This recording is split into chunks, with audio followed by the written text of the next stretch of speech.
Alright. I'm going to turn the camera on, get us over here, because they're probably going to be starting here soon. So our first match, we'll have Team Wisniewski versus Team Davis. This is not the order of the bowlers. This is just all of their names for now. I believe everyone is here and there are no subs. Handicap is in. So I'm good to go, and I'm just waiting for them to tell me they are good to go.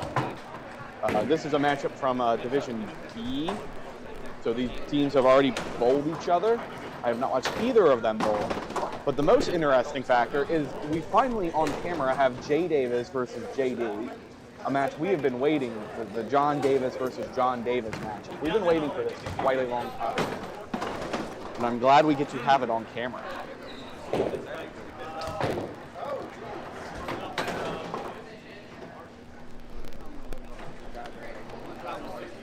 All right, everyone looks right. That's a bun. I've waited long enough. I have my fun.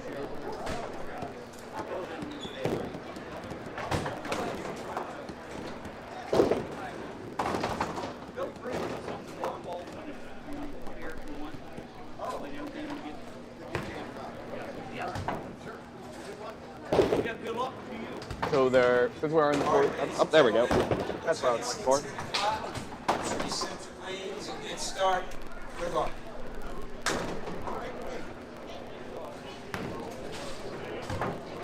I do have to do one quick thing. I'll be right back. We're not. There's no way we're giving you more handicap. All right. That's bullshit. I was trying. That's bullshit. I thought you said straight.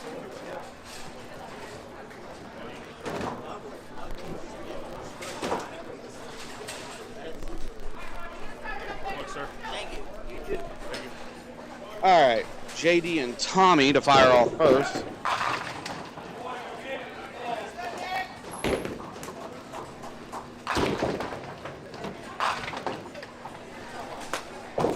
JD with a 10 pin. Tommy Miller. Let's see if we can squeak out that last pin. I'm gonna shoot this 3-pinner. I'm gonna stand up. I can't sit in this shirt.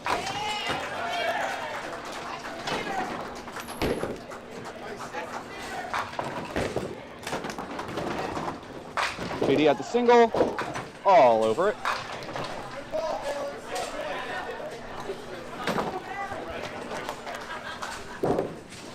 Tommy off the side? Yes, sir. Double sideboard action already. On the right, we have Jeremy.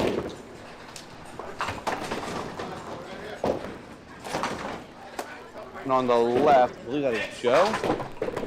That looks like Joe.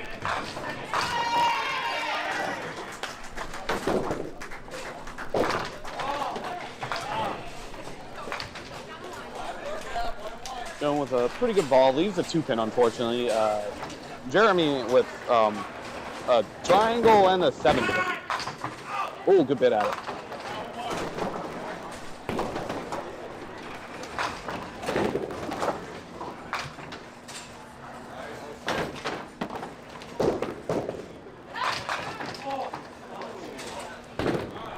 Jeremy for the 10, takes 9.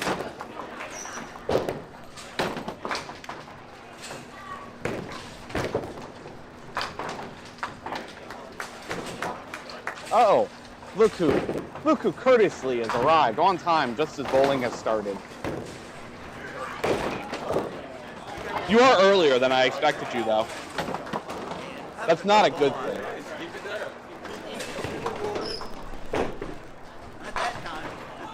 All right, on the right we have Eric. On the left we have Jay.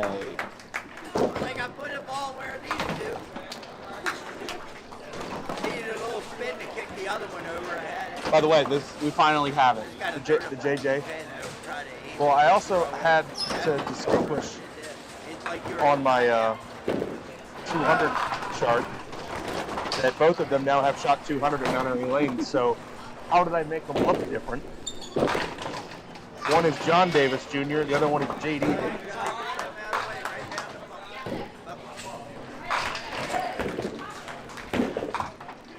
And no, Eric and Jay Davis are not twins. They just They happen look to be like it wearing, from behind wearing the they same happen to be clothes. wearing gray shirts and black shorts and bald heads. Besides, Eric is obviously SVP. Right. He is Scott Van Pelt. He's in from Bristol for the weekend. As Billy Coons so kindly pointed out in chat. Well, yeah, he is. We will definitely get some demo bets out there. He's shout out College Park. Yeah, call.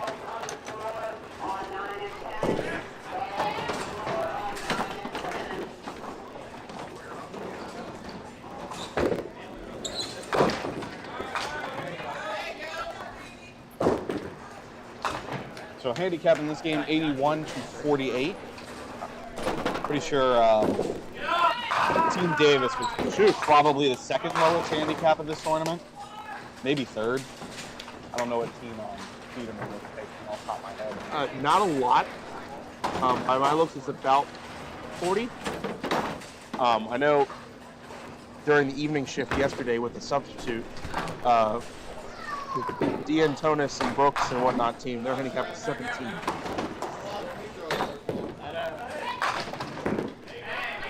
All over it.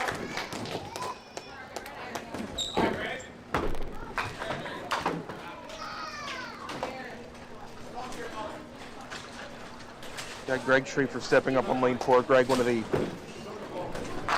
co-owners of the synthetic lane house record, 552, which he shot on this pair. Who is the other person on that? Jim Keene. You go, oh, everyone knows Jim Keene. No, you probably don't. He's a local guy, but that's okay. Jim, how do we say it? He had the night of his life. Pretty much. 52. Not that he isn't capable of throwing strikes and making spares, but I believe his previous The quantity was a little higher than normal. his lifetime previous high set before that was about 100 pins lower. So it was a momentous achievement. It's a heck of a way to get your first 500, by the way. You throw a 500 that most people will never beat in their life.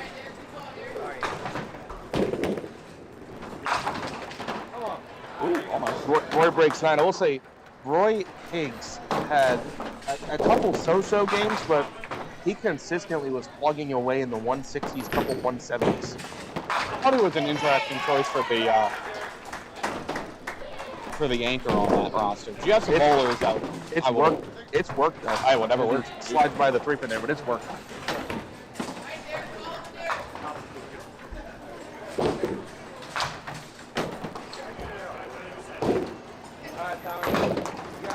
We had a small scare with one of Roy's pro lines with the ball machine yesterday. In the ball machine? Yeah, the ball cleaning machine. Yeah. Yeah, there was smoke. Oh. I don't know, something must have got stuck, but it put a bunch of rubber deposits on the surface of the ball. Thankfully, not structural. Not structural. It all came off.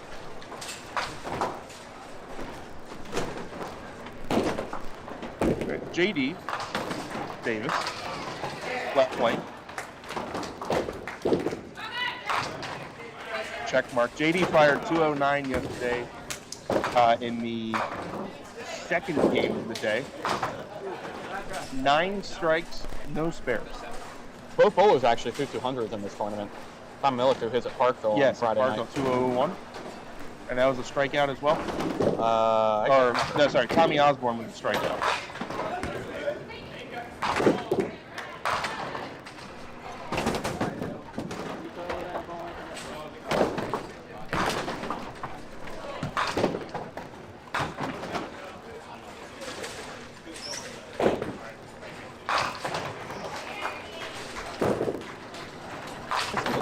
Heavy. I would say 3 and 4 are probably the weakest lanes in this house. Oh, see. Ooh, you have a disagreement? Oh, I don't agree with that at all. What do you think, sorry? 7 and 8.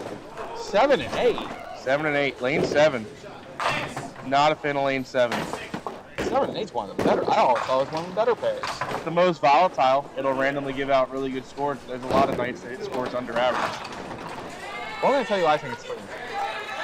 And you're going to listen, as I'm saying. Well, what I can tell you is before the gutters got raised, 3 and 4 was without a doubt the worst. Probably. Without a doubt. Oh, nice shot. Nice shot. See, on a dumpy pair, you wouldn't get that. Oh, Tommy tripled in the 10th with that 201. He tripled in 10th. He didn't strike all the way out. I mean, J.D. Davis at the back 6 to shoot 209. It was an interesting 209, by the way. Oh, uh-oh. That is 4 for Jeremy Killingsworth.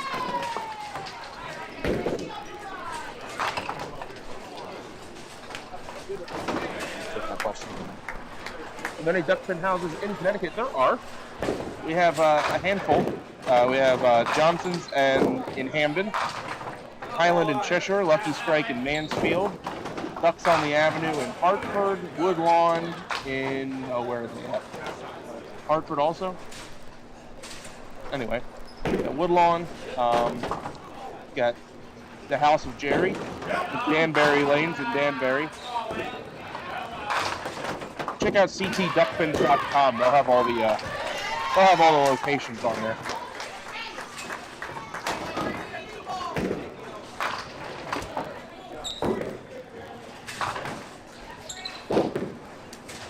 Ooh. Kind of a slow start to this match. A lot of bowls just ripping through the middle. Right. They'll settle in. And in general, I mean, I was able to be at the counter a decent amount this weekend and watch these teams bowl. And both of these teams were here yesterday. That they would have some spells like this, but then they would go on runs of like combined, you know, they go 8 strikes and 15 frames. Yeah, these two teams most certainly. And yeah, it was who could, you know, who could get that run going, or, you know, if the team was struggling, then somebody would, you know, catch a triple or something or another.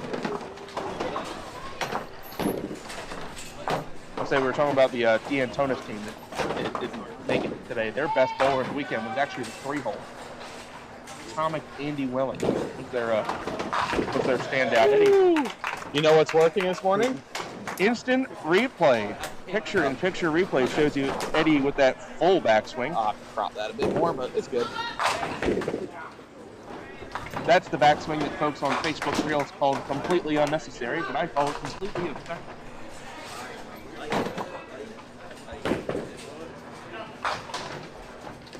Why is it on both?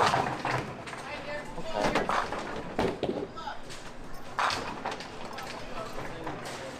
Yeah, it's on both. I can't fix it, so I'm not going to bother. Okay. I mean, you can see the pins. Oh, just going for the slide shot there.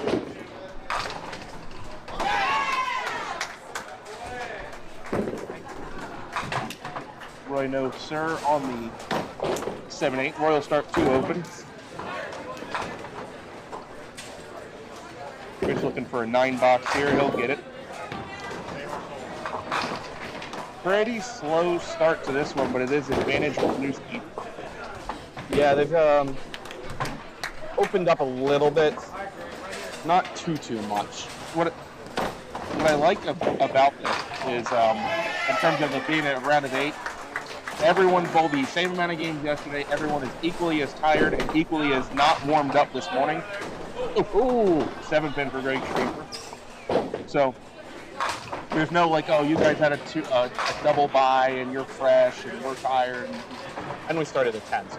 And we started a little extra time to sleep. And by we, I mean everybody, which includes me.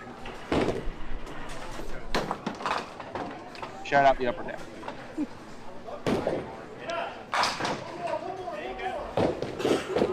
Greg Schreiber got 7. It's the only mark of the frame for Team Davis. Only one mark as well for Wisniewski. Team Wisniewski leads by, oh, that's higher level math this time in the morning, 35 pins. Yeah, they haven't made up an handicap yet. Counts even, but if you've watched enough Duckpins forever in your life, as JD drops the hammer, 35 pins even hits and 8 frames left in 5s. Means it's anybody's game, and there's almost a blanket cover from Tommy Miller.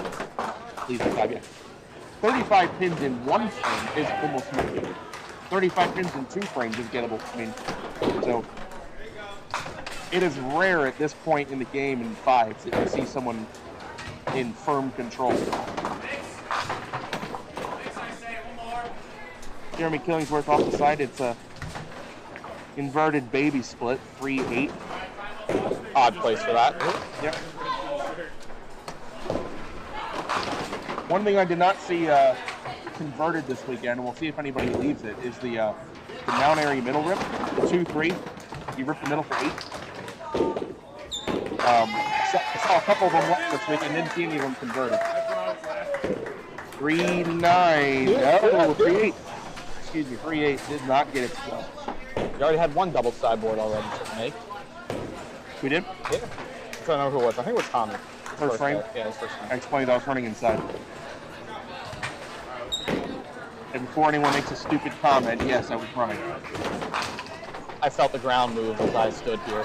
Oh, Laurel Lanes and Winstead. I knew I was missing one. There you go. All right.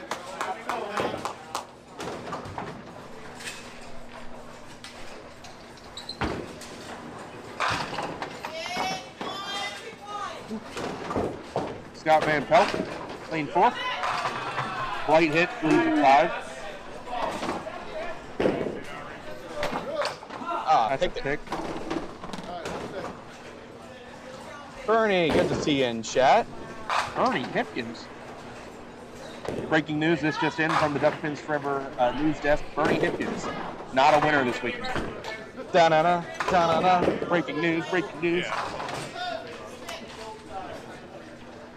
I'm guessing that's because Bernie didn't bowl this tournament. I thought he'd give somebody else a chance. He didn't. How kind of him.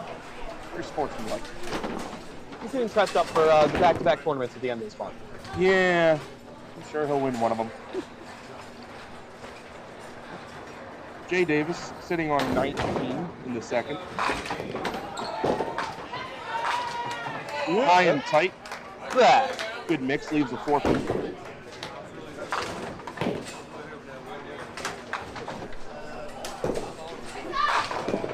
Chris Hook, there it is. That's the Chris Hook ball that we're used to seeing on TV. Looks like he actually may have called him the vaporizer or whatever, because he just kills the rack sometimes. But that looks a little subdued. He's taking something off the ball. I could be wrong, but Spare for you. it was.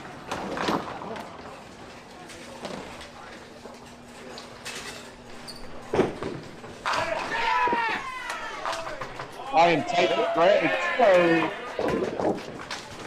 Carroll County carry.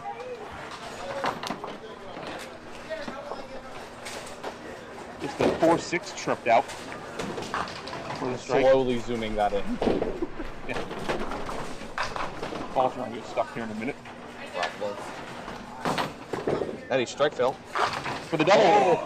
Oh, wow. Yeah, 2-wall attempt at the 5-pin and no connection.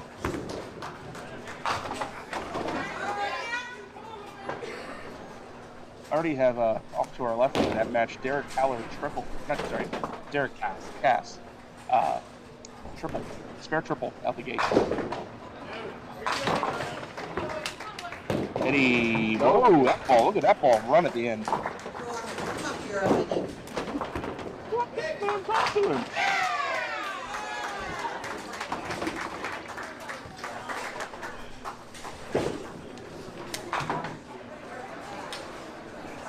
You might not have heard because she said it up here. Yeah, she said it's a PA system. How about?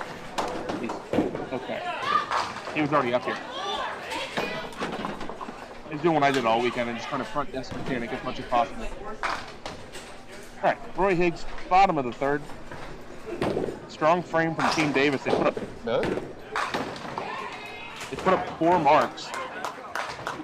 Only 1 so far for Wisniewski, so best case they're in the lead, down 2 hits. Yeah, they're running back this handicap pretty quick this frame.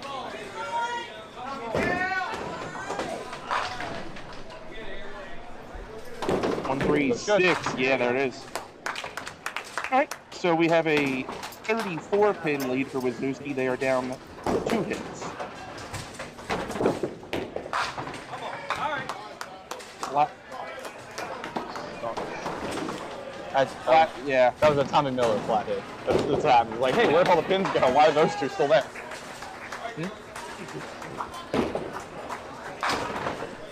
All right, JD, lane 3, going for the double.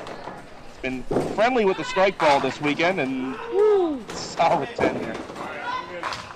Killed the rack. Oh, look out. Hello? A good try, I think. Let it spin.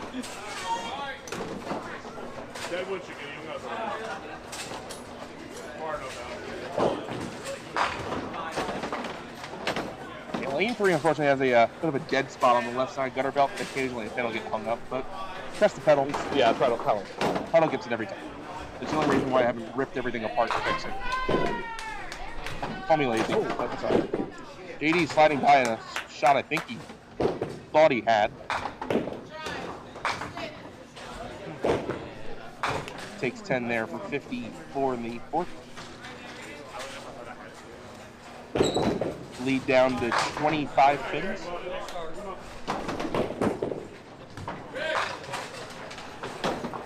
Back line? How about the front line? It makes that shot harder. Jeremy yet to mark in the game, only at 22 at third. Roll out. Solid 6 pin.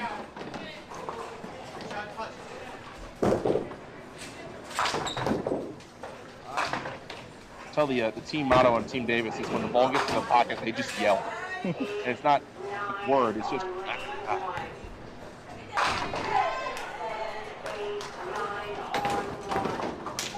No, sir. Jeremy opens with 4 frames.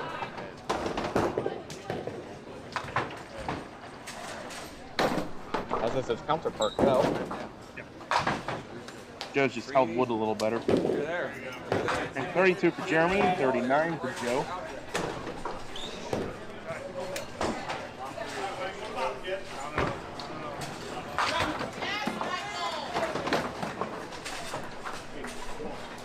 Jay Davis stepping up on a spare fill. It is all counts to fill the rest of this frame for Team Davis. 2 counts to fill for Wisniewski. Here's Jay Davis. Pretty That's a pretty one. There you go. All over?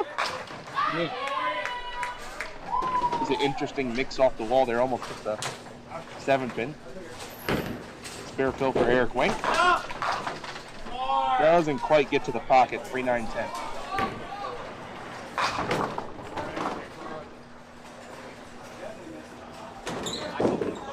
Jay, cut it short. You say add the 5. Just tell them add the 5.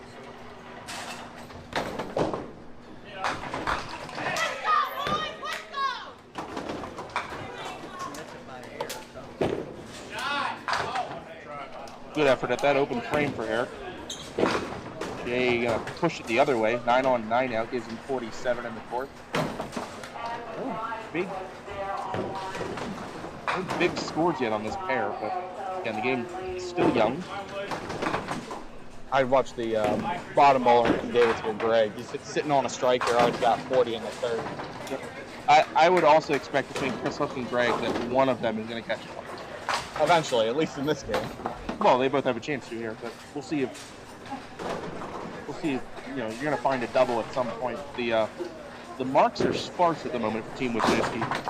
As that's ugly. Eddie pushes through the middle for a weird 5. So 2, 3, 4, 7, 9. Yeah. Chris Hook for the double. Way right. Does it matter? Nope. Not really. Not matter. He hit his target. Hit the side of something. That's all we ask you to do here, and Chris Hook demonstrates that for the backdoor double. Good ball, Chris.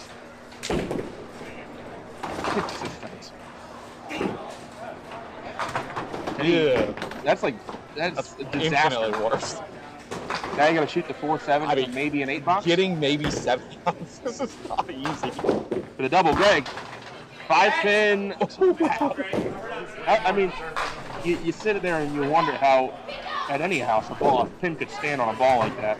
At least 6 box for Eddie Wisniewski. Patrick, good to see you in chat. Patrick. Hey, Patrick.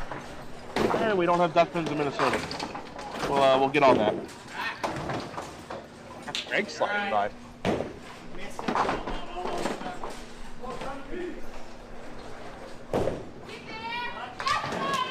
Team Davis would have done a lot more damage to the spread there, but well, all is fair in Leavenworth.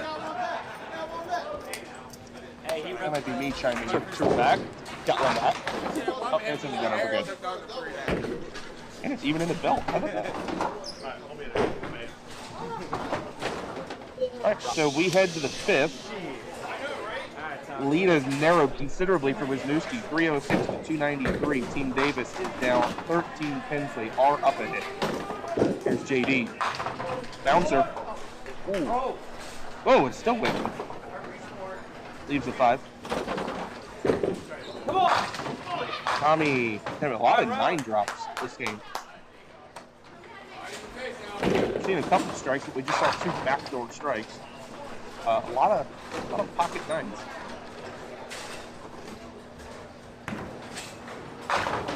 A lot of missing pins too, but JD's got that one. That one missed. JD is 3 for 3 on lane 4. Spare strike spare. Tommy bangs down that 10 pin. He is 2 for 3 on lane 3. Both bowlers have not marked on the opposite lane. You put a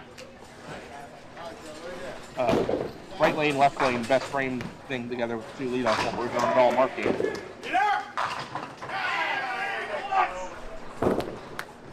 Jeremy with the mixer.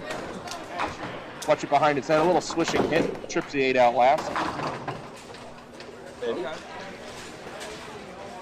Joe off the side for 8. Leaves the 1-9. I'll say in general, the 1-9 here, you have a little more forgiveness than you may at other houses shooting the 1-9. As long as you're throwing a heavy ball, just hit the pin heavy. And Well, I'm talking about sideboards too. oh, you want to go sideboard? Well, you have the option if you miss the head at the front of the pin a little bit, but I feel like Highland's the same thing, that you can bang that off the wall. Oh, man. Da-na-na, da-na-na. Sports Center at night with Eric Wing. Eric Wing. All right, Team Davis finding the stride now. That is 4 marks in their last 5 frames with 3 strikes. Open frame for Joe here in the 5th. He is still on a no-hitter, but is holding Woodwell at 49. Big ball here. Here's Hook filling a double. Had that back door. See if he can put another one behind it. Light. Well, can't be too mad about a 28 count after a backdoor strike.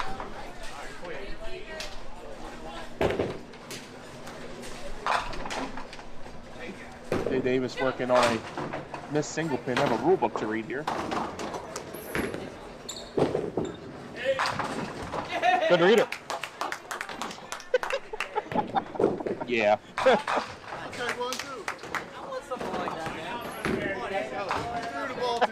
Now it's unfair. I love that. I hope the mic. Greg Phillips checking out that coffee cup. Thank you, Greg Phillips, for your Duckpins Forever donation. Don't know if the camera or the microphone picked that up at home, but they said now it's unfair. You guys have 2, we only have 1. So in that department, Team Wisniewski is in the lead, 2-1 in the match. Eddie trying to go 3-1. He's 1-3-6. Again, just gotta hit something sideways. Hit the side of something. Normally you want to be on the head pin anyway, but Greg, rulebook. Help. That's quality help right That's there. a lot of help. That's a 5-9-10 conversion by the messenger just to leave the 6. Greg telling himself what to do for the spare shot. Follow through, and Eddie makes his layup. I think in terms of mark density, this is probably the best frame we've had yet. Greg has the 6 pin. That is 4 out of 5 for Team Davis. So looking at count, when Roy steps up here, Wisniewski will still be in the lead.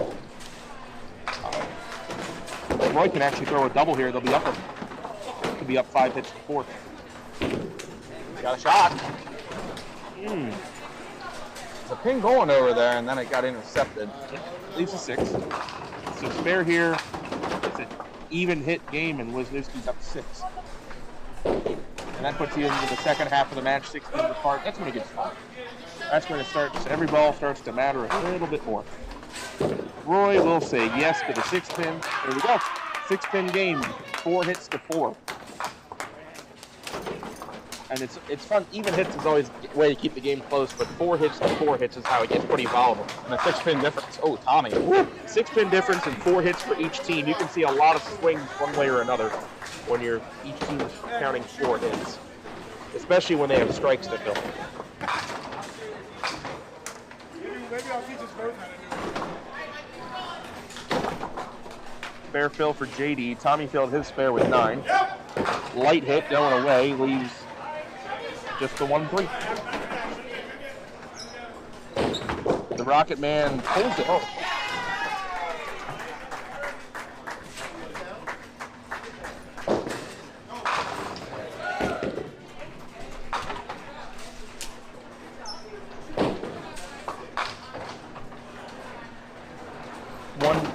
For JD. Oh. Look out. Just dead missed it. That ball took off to the left out of his hand. Eddie, you take notes? That's more good there. Got that one out there. Ball can't hook when it's in the air. Requires a lot of spin to do that. Yeah, we don't got that.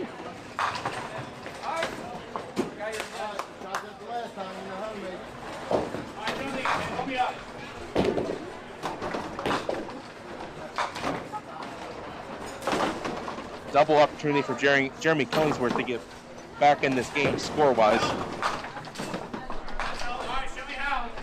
Almost a chop. Goes off the side, leaves the 1-3. Joe, I believe that's back-to-back 3-6-9s for Joe on lane 4. It's an interesting multi-pinner to leave twice.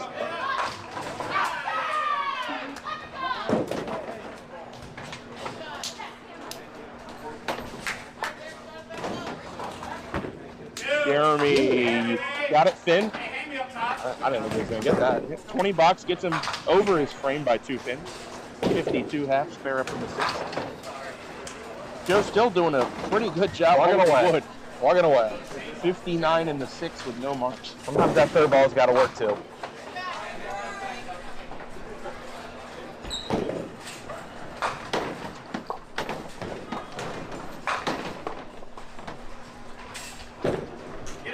Eric for the double through the middle.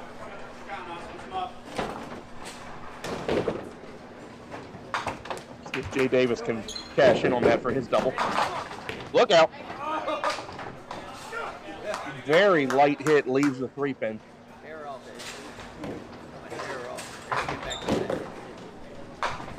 Eric going to go for the squeeze play and hits it. 6 count.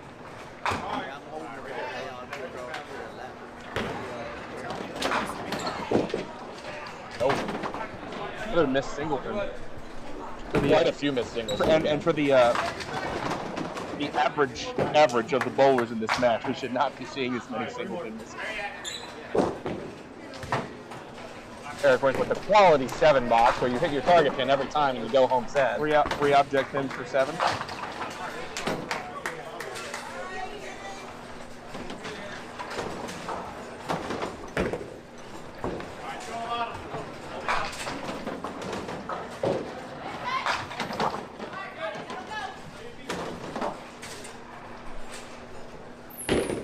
Eddie Wisniewski spare fill at 54 right now in the 5th.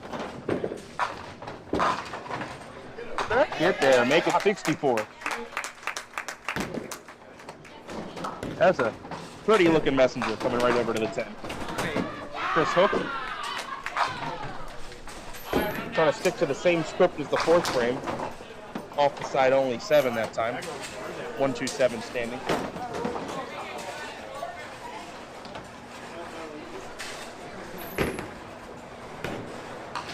Chris throws, you might find this hard to believe or maybe not. Chris throws about a 3-7. I remember last time I talked to him about whatever ball that is. I don't know what kind of ball it is. But it's about a 3-7. You can see it deflects right over there into the 7.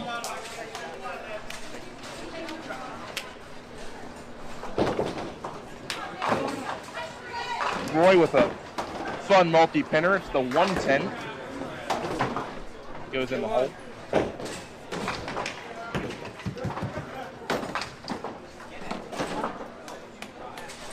Spare fill for Greg Schriefer. See ya. Wow. Two of them. Ding. Oh, wow.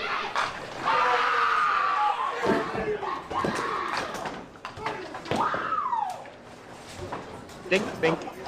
Greg will take the 20 box, 89 plus in the sixth, and here comes Team Davis. They are now down 9 pins. They are up 2 hits, so you can forecast that at the end of 7, Team Davis will be in the lead. JD, this is a quasi rulebook ball. Missed a easy 2-pinner last frame. This time Gets 2. gets a 2-pinner. The 1-5. Rulebook call for Tommy Miller, I believe, with 2 and 1. How about that? Did not think that ball was that heavy. No, neither.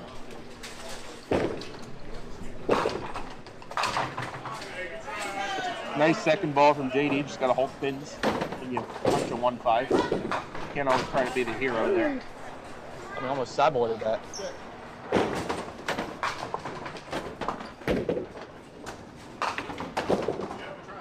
It's a good 10. His teammates are farming that with a lot of 10. You punch the 1-5 on the first ball. Getting 6 is very easy to do. 10 out of a 1-5 punch is just fine. Right. Jeremy Killingsworth, spare fill. Almost a medic. A 3 count. And he gave that ball halfway to Narnia. Speaking of halfway to Narnia. Yep. Joe didn't want him to feel left out.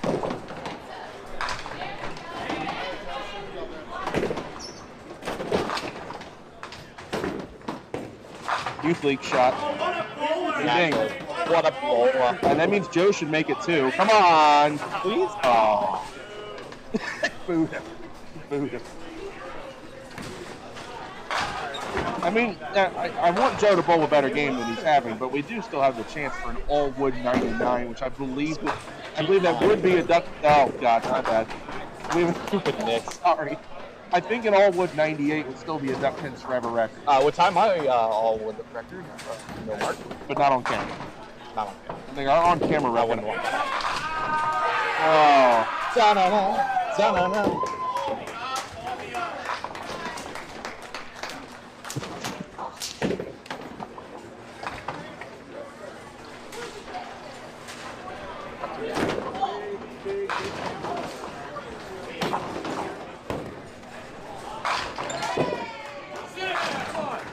Flat hit.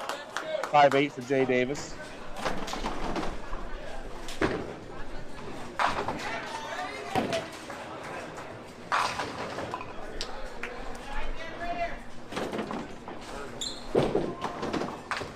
Oh no. That was unfortunate.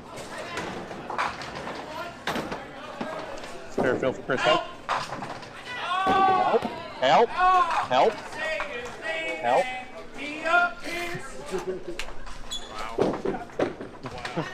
Chris just says wow as he walks back.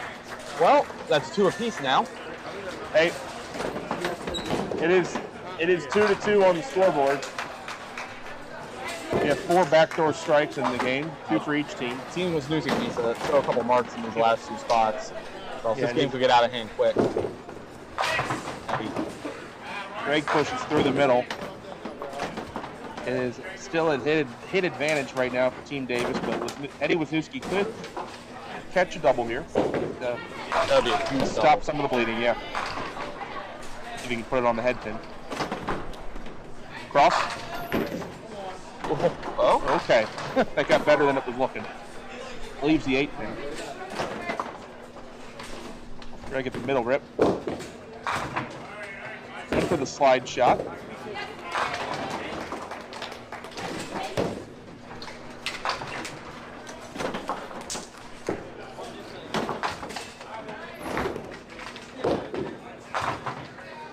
Greg with the 9 box.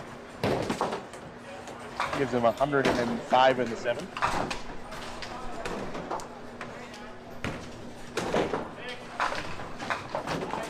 Eddie 20 box, looks good. And puts a mark on the board. If Roy can catch a mark here, oh, look at that. If Roy gets a mark here, they're down 1 pin and 1 hit. taking a quick look around the center.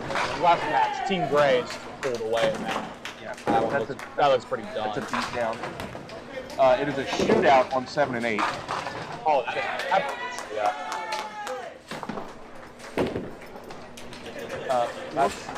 That's Team Hodges and Team. No.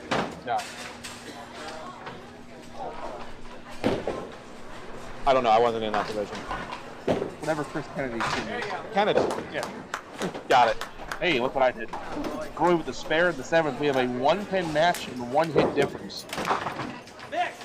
That's a great mix. That's a great 9. Tommy leaving the 10-pin.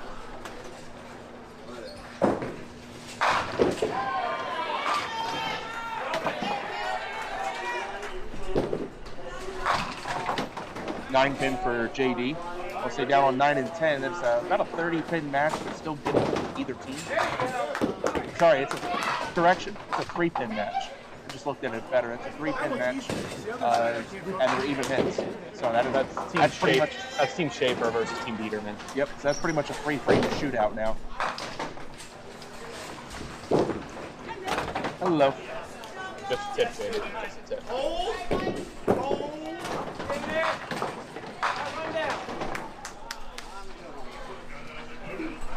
All right, Joe with a spare opportunity here. Get himself on the board this game. Would be nice.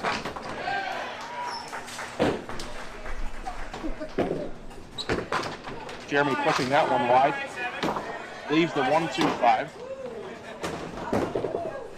Come on, Joe. All right. Well, the all-wood record will have to wait for another game. Joe breaks up the no-hitter. It's not a very good record.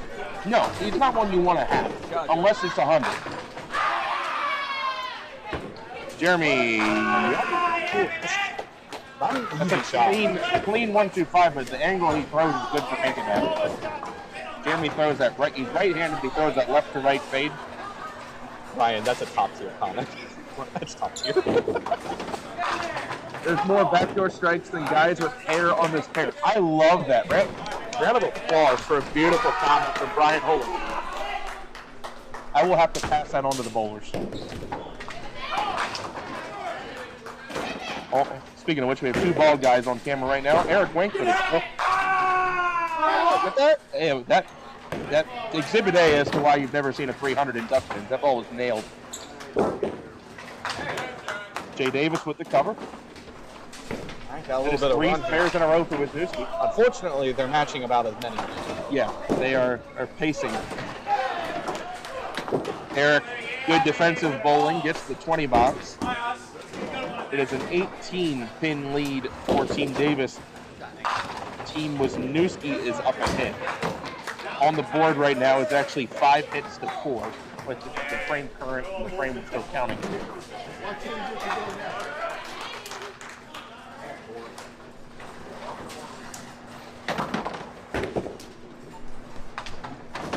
Wisniewski spare fill. 5 off the wall. Look at that thing. Shot out of a cannon. Look at that picture-in-picture replay as Chris Hook goes for the double. He pushes through. Eddie plugging away. 4 marks the last 4 frames. Spare strike, spare strike. 20s add up across the course of a game. You know, he looks at, they add up fast. You look at 44 in the 4th frame, and he can 20 out and shoot 164. So without catching a double, you can shoot 164. Roy Higgs, look out. A light Maybe hit. not that one, but A light hit and a bad mix leaves a 4-5-7. Chris counts 8 on the strike.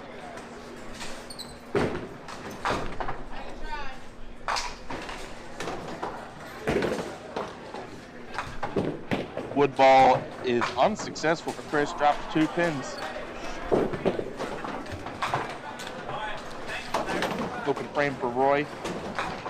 We'll hold pins here. 4 marks on the board for Wisniewski. There are currently 3 for Team Davis as Roy takes 8. Ooh.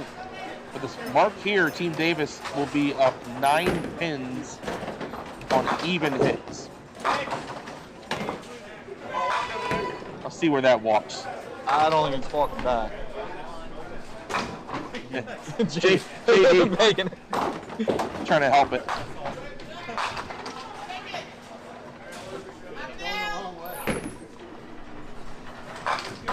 Problem is if it goes left, Let it spin. we're clipping that. the face when he said that. That was priceless. All right, worth the wait for Greg as he makes the spare. 9-pin match, 4 hits to 4, headed to the 9th frame. Should be in for a good finish here. Spare fill for JD. Carries it.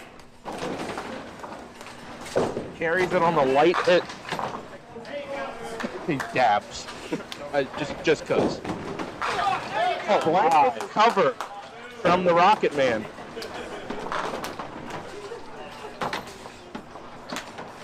Double replay here as Tommy crunches the rack.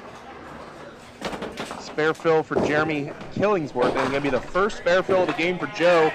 Jeremy on the 2-pin, only 2. Spare fill for Joe. It's down there on the front one. There's a little swing in pin totals. 10 count to a 2 count. It's basically an even game now. Jeremy in the hole.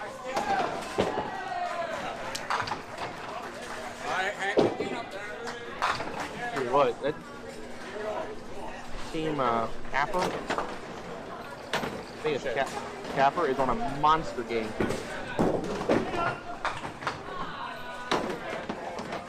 Jeremy, that's a 2-box. Oh. That, just like that, you have even hits, and Wisniewski up 7.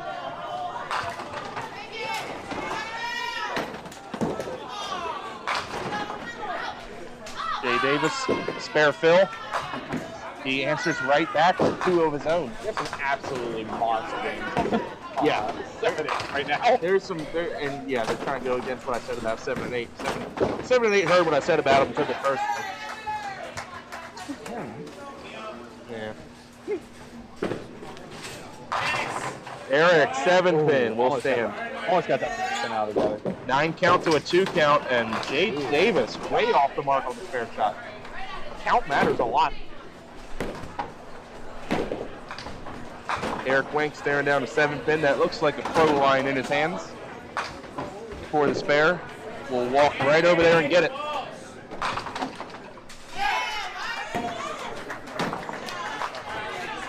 Good ball for Jay. Okay. Ends up with 9. 1-pin lead for Team Davis. They have 3 marks on the board. So does Team Wisniewski. Those seats are all strikes. All strikes. You got Eddie coming up who's locked in right now. He's been 2 spares the last time on the left lane. He's had 2 strikes the last 2 times on the right lane. Chris Hook struck the last time on lane 4. Was backdoor. This one on the front one, and He's as confused as I am on the ball. scratches the head. Yeah, way to steal 7. Hold 3 of those. All right. Big ball here in the match. Ready for the double. Oh, good shot. Oh, he liked it out of his hand though. Crossing over, finish flat. Yeah, just a tiny bit heavier on that head pin. He probably would have had it. Leaves the 5-8. Chris, tricky triangle for the spare. They ask for all 3 and they get them. 137 plus in the 9th for Chris Hook.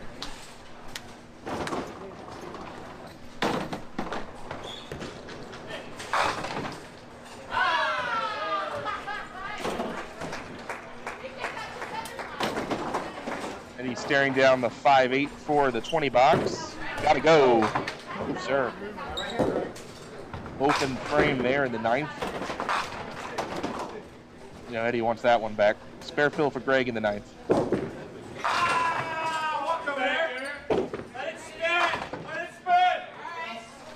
I'm putting in 9. Solid 5. They let it spin anyway, even though there was just no chance on that ball. Eddie, 132 in the 9th. Roy stepping up on an open frame. Greg just counts 9 there. 2-pin lead for Team Davis. Greg does not get the 5-pin. That's a big miss. If Roy gets a mark here, it's even to hits go into the 10. There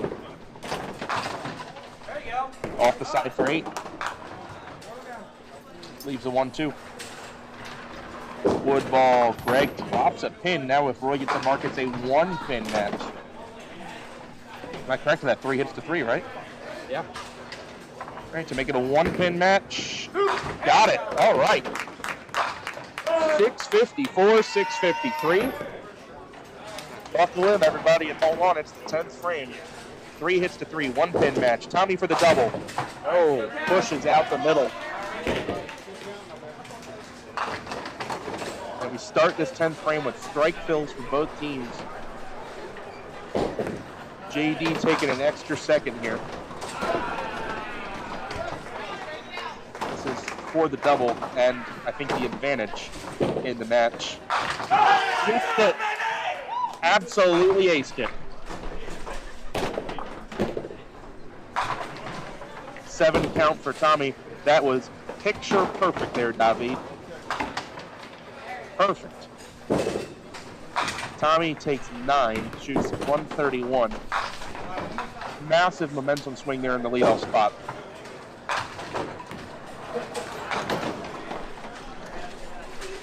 And it all but erases the 2-on, 2-out that Jeremy had in the 9th. No, it's still there on my scoreboard. I know, but in terms of its impact to winning or losing, it's been mitigated. JD's teammates imploring him to put another one where he just put that one. And if he does, I like his chances of throwing a triple. Can still shoot a possible 172 if he goes all the way off the sheet. Hey, you bet. Yes, John!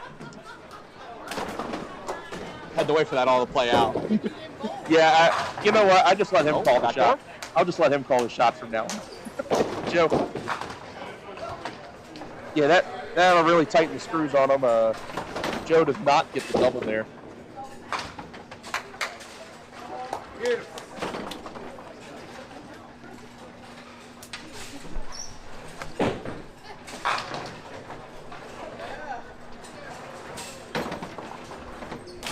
JD for the 172.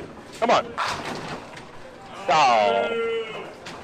171 for JD Davis. 20 bucks for Joe. Tell you what, held wood so well in this first 7 frames that all he has to do is put 3 marks together, and now he's going to be in the high 120s with good count.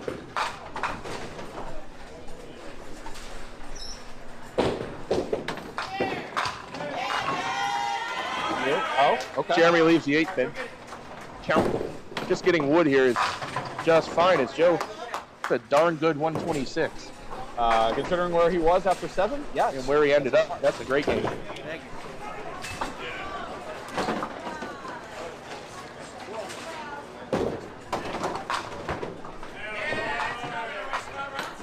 All right. All right, since we're going to have to put up some marks now. Strikes. Actually, it's the word strikes.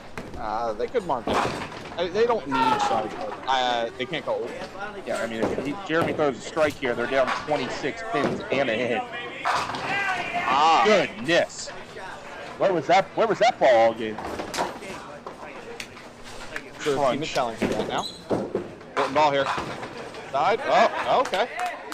3-2. Team Wisniewski takes the lead. It is 3-2. 3-2 in the backdoor strike contest.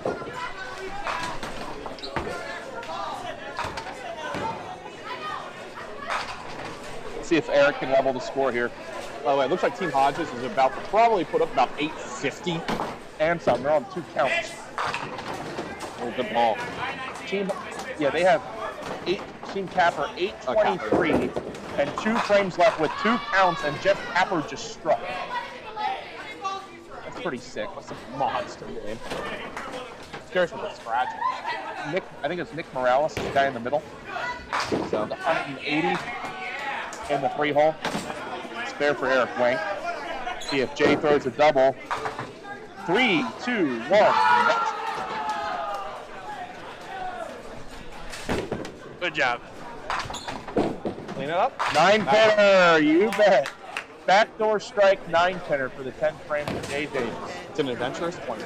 That's, it's one of a kind. I can't say we've ever had a 10th frame like that.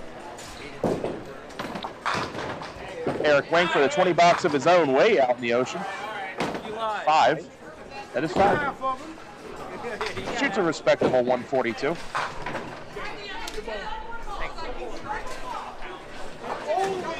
By the way, Team Kennedy is going to shoot almost 800 and not even be in the game. By the way, Greg Boyle, I think, has a 4-bagger. Yeah, he did have a 4-bagger. 75 in the 6th frame with no spares. As he does. As he does. It's one more, please. What? Hold Give me more. Give me more. Oh, there's a real strike from Chris Hook.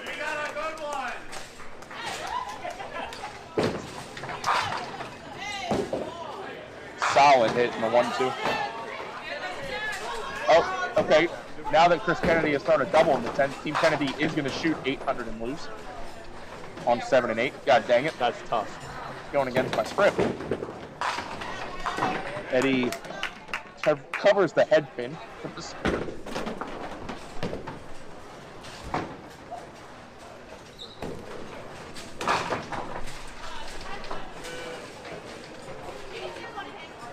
RJ Hodge is blowing through. If he holds 10, they shoot 870. Sounds good. Seems pretty good. Did you hear that? JD said right stick. Give him the right stick. And this match off to our left on 1 and 2 is a blowout.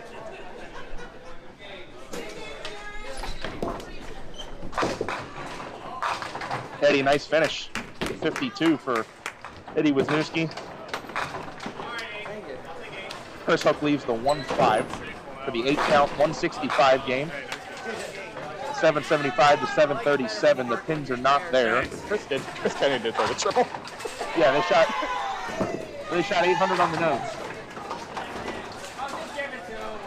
Yep, now that Roy didn't strike on that ball, it is mathematically over. Greg would have just needed 3 pins anyway if Roy went off the sheet. Greg for the rule book. He'll leave the 10. 870 to 800 to score on lane 7 and 8. Good God. That's tough. That's a game.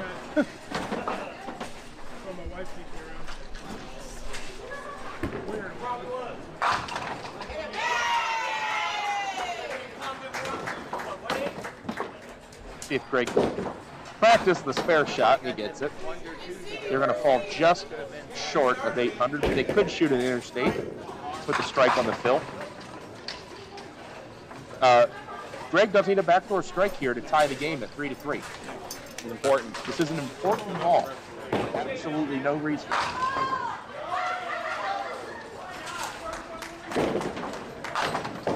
Oh, good try. Unsuccessful. And your final score was Wisniewski 3-2. I mean, Team Davis wins 792 to 763. You guys lost the backdoor strike game, though, 3-2. Also, somebody commented that there are more backdoor strikes on this pair than bowlers with hair.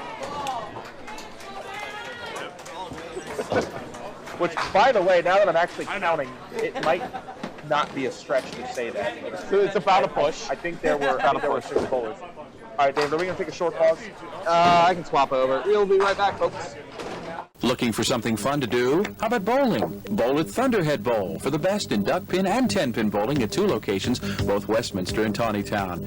You can enjoy the league opportunities, which are always available for all ages at Thunderhead Bowl.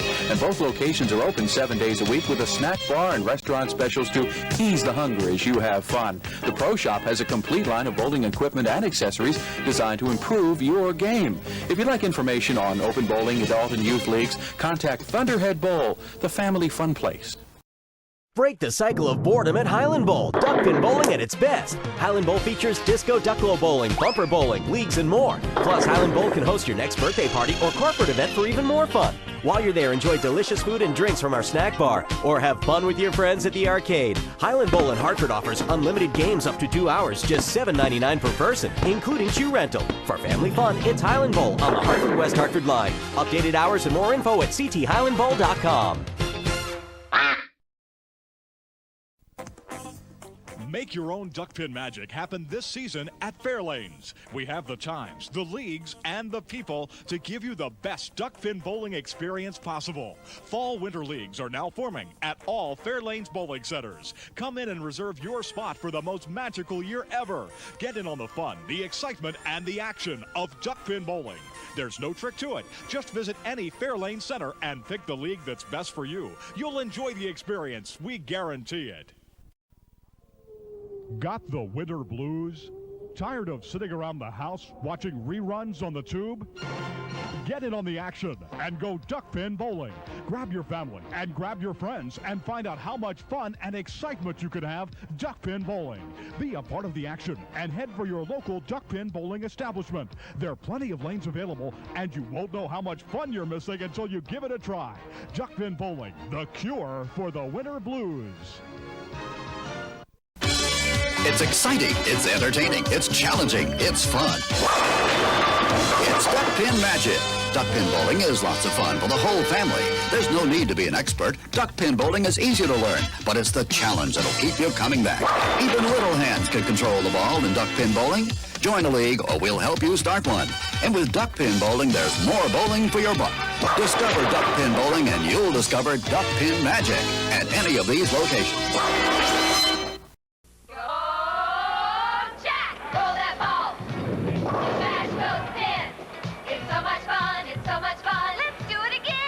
Fairlanes has 516 duckpin lanes for you, your family, and friends. Look us up. Come on into Fairlanes, the fun lanes. Fairlanes! It's your turn now for Fairlanes fun. So bring it on in. Let's show them how it's done. At Fairlanes, the fun lane. Spare no fun and throw a strike with your child's next birthday party. Come on down to the Duckpin Bowling Lanes at 1465 Barnum Avenue in Stratford. Our courteous and attentive staff will take care of the details so you can party with the kids. In the Rock and Glow Room, lights and music will give the birthday boys and girls memories that'll last a lifetime. Adults will enjoy our lounge and break a sweat knocking down some pins. Call to reserve your lane now. It's exciting, it's entertaining, it's challenging, it's fun. It's Duckpin Magic. Duckpin bowling is lots of fun for the whole family. There's no need to be an expert. Duckpin bowling is easy to learn, but it's the challenge that'll keep you coming back. Even little hands can control the ball in duckpin bowling. Join a league or we'll help you start one. And with duckpin bowling, there's more bowling for your buck. Discover duckpin bowling and you'll discover Duckpin Magic at any of these locations.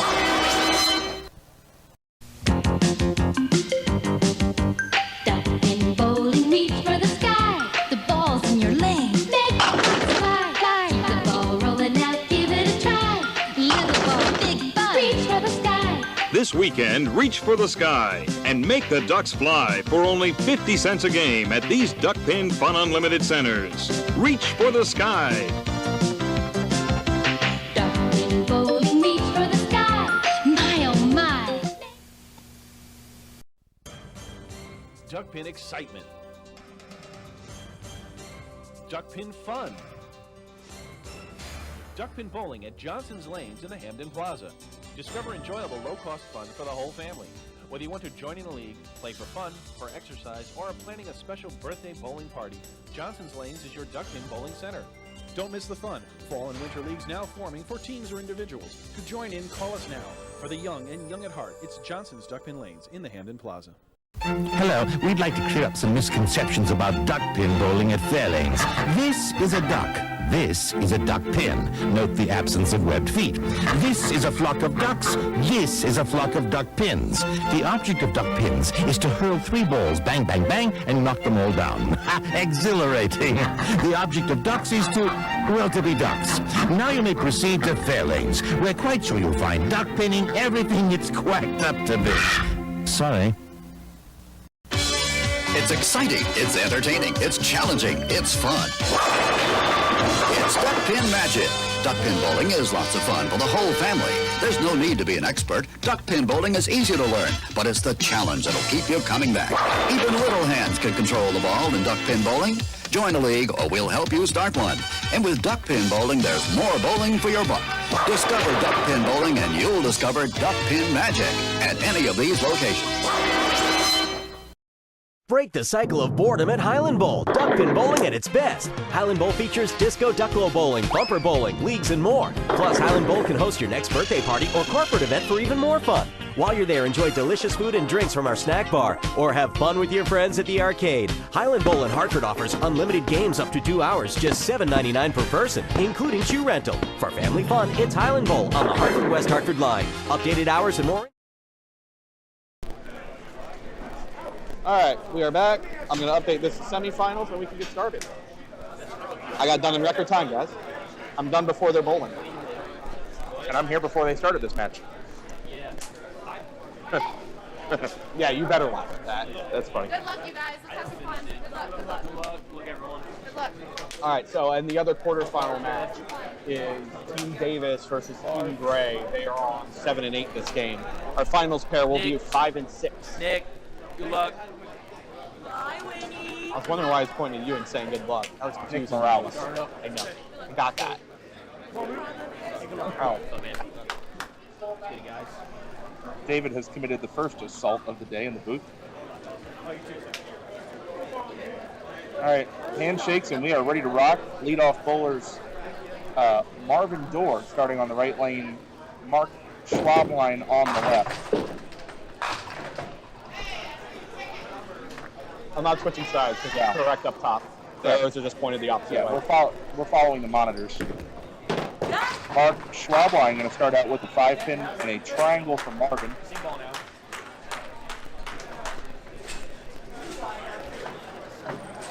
6, 9, 10. No, sir.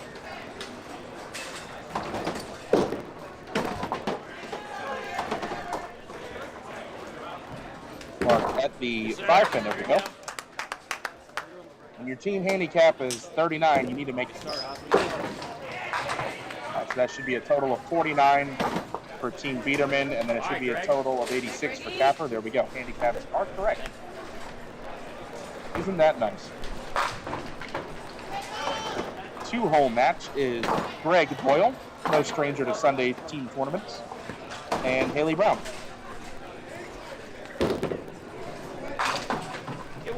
Little heavy. Greg leaves a split from his home house, the 3-4-6.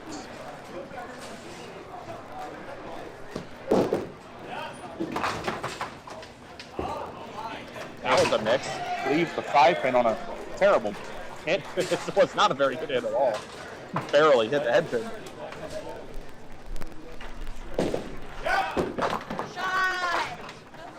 As ball just got sold.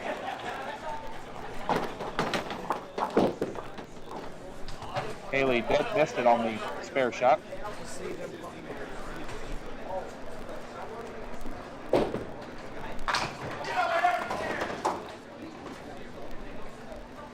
Greg at the 4-pin has the 10.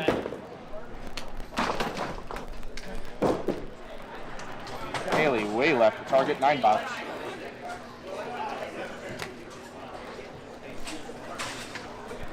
Three-hole match.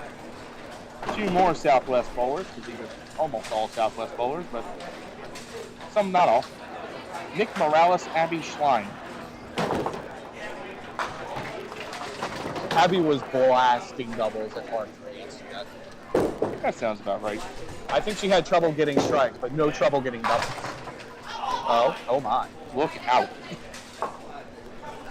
Nick hits the corner, going away. So does Abby. Oh my. Nick leads with 2-5. I hate shooting this. I hate shooting this. I hate shooting this. I hate shooting You this. hate shooting that. I hate shooting that. that. Two-pinner sucks.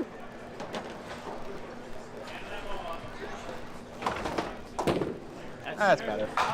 Actually, less pins. Better ball, less pins. Make that make sense. Right. Nick will take a 9 box. Wood ball for Abby. That's a good 10. So rocky start, but 10 box nonetheless.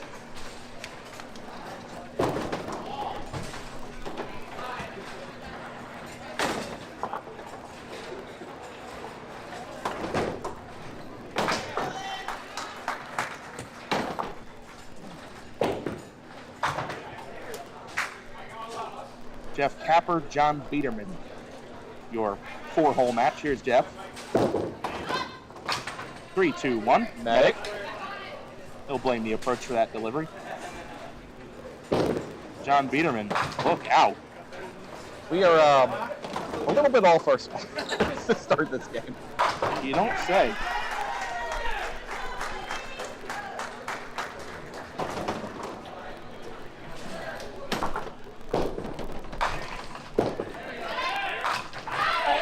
The 9-pinner. We will replay a 9-pinner. Can you do me a favor, just one small favor? As John, of course, because John's too good to make that shot, because John has to rip the middle. Can you actually put a 1 in the first ball column for Jeff Capper? We'll do anything. We can do that. Thank you. Normally that column, it goes completely unused as far as numbers go. Or that cell, but we're going to put a 1 there just for a placeholder. John Biederman with the 9. Goes 3-3-3. 9 box. Anchors, R.J. Hodges, John Green.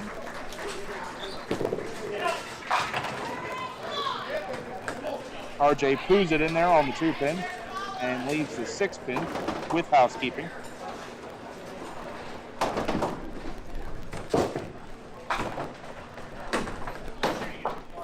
John Green, no stranger to duck pins forever.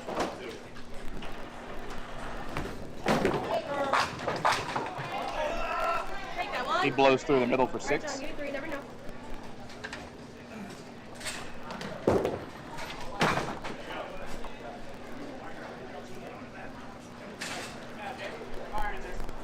R.J. Hodges at the 6-pin, got it in the ear. It is a mark advantage for Team Capper, more than likely. Of course, John could make this. Who am I kidding? All right, he doesn't. All right, 1 mark advantage for Team Capper. Team Capper is getting spotted 37 pins this match.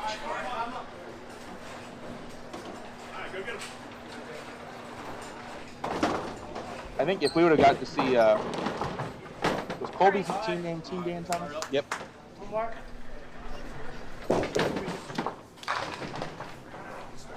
Team D'Antonis, Team Biederman would have been a heck of a game to see. Almost no handicap anywhere. Do it. 7 count for Mark Schwabline. Ooh, must be a little tight at the foul line this game. The weather is a little disagreeable today. Yeah. Wet outside will eventually translate to some wetness inside, and that is never good for the approach. 1-3-6. Plants, and he gets it, but these guys call it Southwest, which on some days can have a little tighter approaches. So it's better now. It's better now. It's better now. That's what I will say. Marvin takes the 5. The leadoff spare in the second frame for Team Capper. Covering Mark Schwabline's 3-pinner. Greg Boyle, second frame. I don't think he 3, 2, 1. Am I supposed to put a 1 there? If he makes it, yeah. What are we doing here? Can somebody hit the head pin, please? More of you. Oh no. 6. Haley at the youth league shot. Does not get it to go. All right, Greg, hit the big side here. 3. It is. 3 box. 13 in the second. Haley takes 10.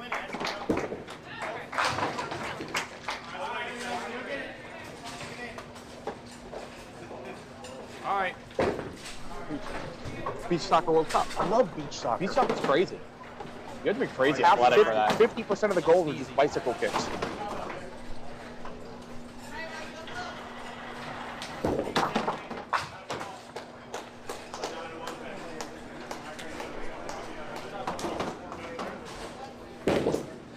That's a good ball. Morales getting on the board. Strike in the second frame. Heavy Schlein in the pocket. She leaves the 10. Nick, a wrong foot bowler. Don't know if you had noticed that. Another one of those silly wrong foot bowlers. 2 on 1 team. That feels like cheating. And then RJ's lefty, so he slides on the right foot too. They actually have more people sliding on the right foot on their team than left. Let's go. How about that? All right, I'll be back on track with that spare there in the second. Thank you. Jeff Capper, spare fill. Watch the ball. Well, it's not 1, it is 10. 1 spare strike on that poo ball from Jeff Capper.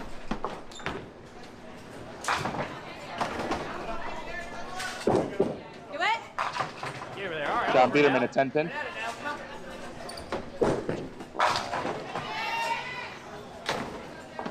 it all over. Get it out there. I believe the only duck canals in Pittsburgh is rubber ducks, but Nick, you can grab me. Is there any moments? Nope. It's You all have rubber ducks. You have Glassport lanes as the open public house, and then There you go. as far as hard belly ducks go, which is what we're bowling, that is going to be Rockwell lanes in Gettysburg. They have six lanes, automatic scoring we just put in recently. Similar idea, different things though. RJ leaves a 2-1. 17 in the first. John Green steps up on lane 4, blew the middle out last time. Oh, okay. Got a break. Wow. JD over on the 7 and 8 still just being a meme, even though he's not on camera.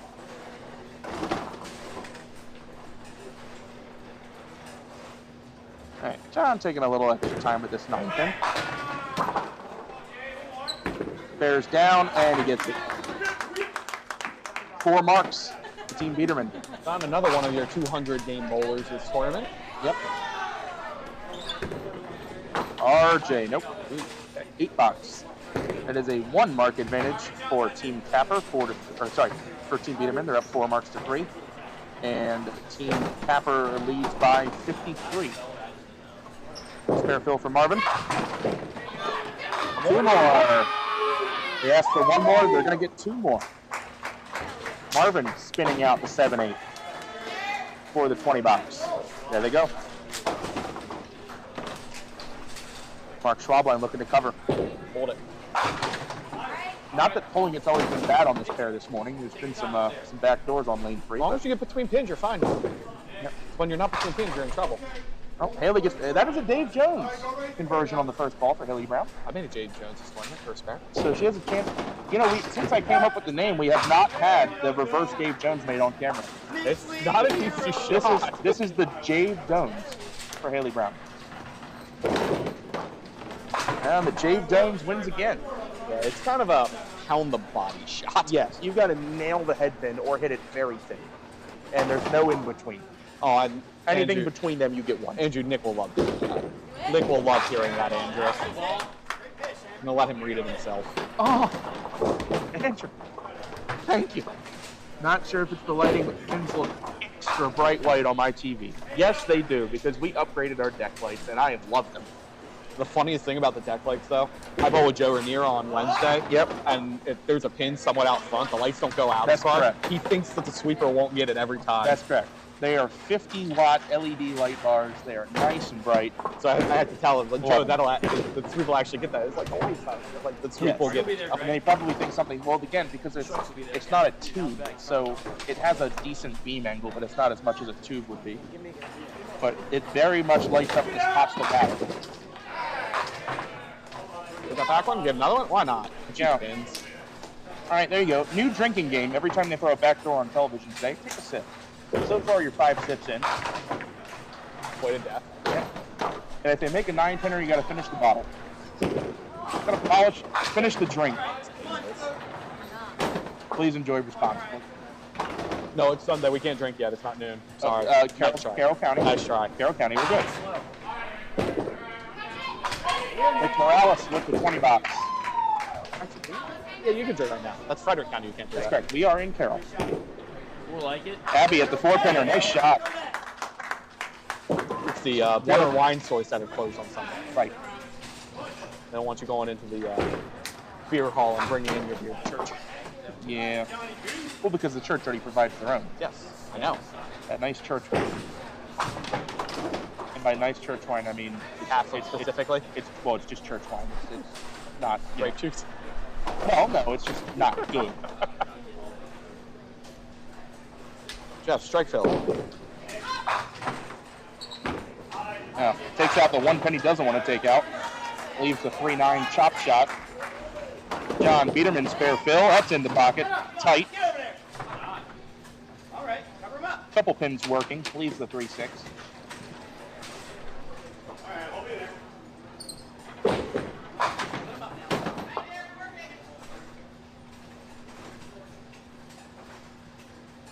Jeff Capper 3-9 for the spare. Good look at it. Open frame.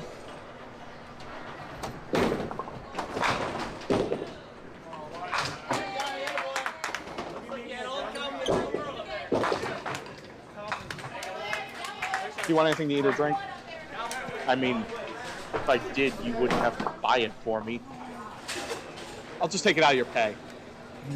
That we're definitely not doing. A Mountain Dew would be nice. I can get the name. Okay. You're on your own. Oh no!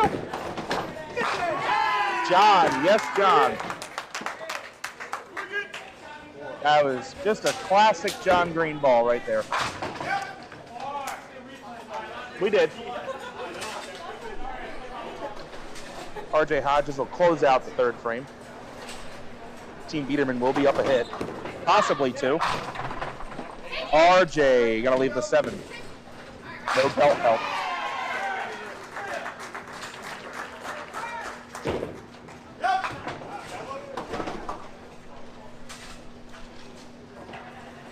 RJ leaves the single 7.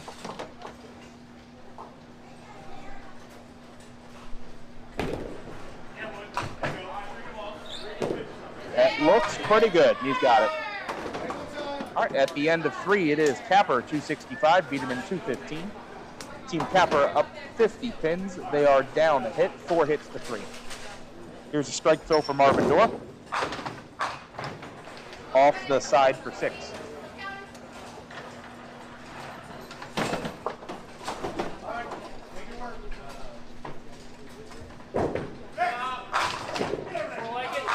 Mark Schwabline nails the pocket for 9. Leaves the 6. Marvin, no sir. Counts 9 on the strike.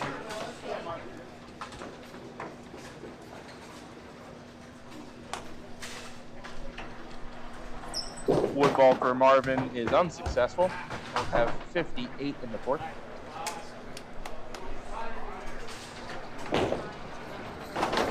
Single 6 for Mark Schwabline. No. Blows by it. Open frame. Haley Brown yet to mark in the game at 26. That ball left the target. 6 off the side, leaves the 1-3-6-9. Gonna throw a 1-3 pocket strike ball to make this. Mark makes 9 out. Haley tight. Takes it anyway. Take another look at that one. Haley gets the first spare of the game. There you go. Greg Boyle off the corner again. Greg struggling to find the command of this game. 22 in the 3rd, which is actually the same exact spot Jeremy Killingsworth was at in that same position on that same side of the scoreboard last game. I wish I was making that up, but I'm not. 4 count for Nick Morales as he goes off the side. Greg, Youth League shot. Oh no. Gregory. Yes, please.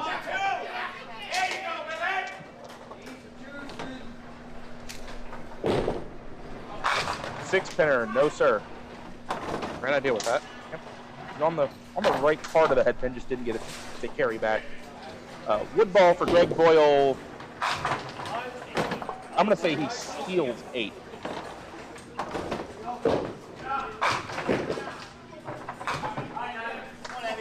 Nine for Nick Morales.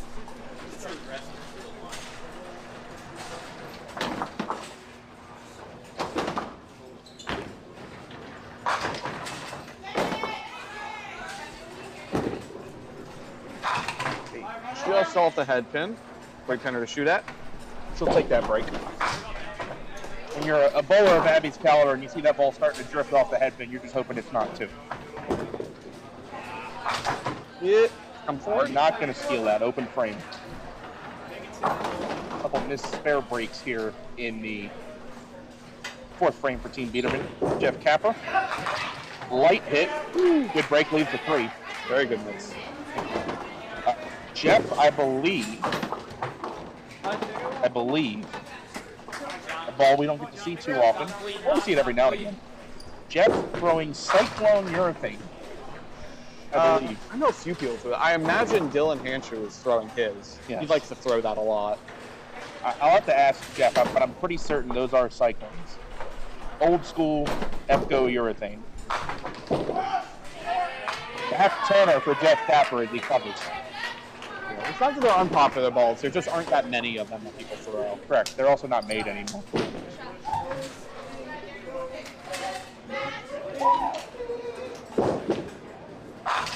John Biederman, solid 10. Hey, Tapper. You throwing cyclones? Thank you. Sorry, you can sit down now. He was ready to come over and have a conversation. I just needed validation that I was right. RJ Hodges, bottom of the 4th. In there. Very You're going to take that. You're going to take 9 and be happy with it. We're going to take 9.5 and say thank you. John Biederman, no. Cut it short on the spare shot.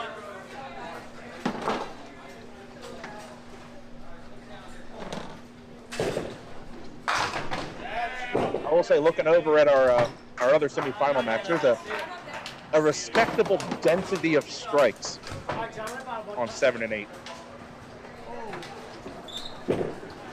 RJ in the face. 3 spares in the 4th frame for Team Tapper. No marks yet in the frame for Team Biederman, but John Green could throw a double here.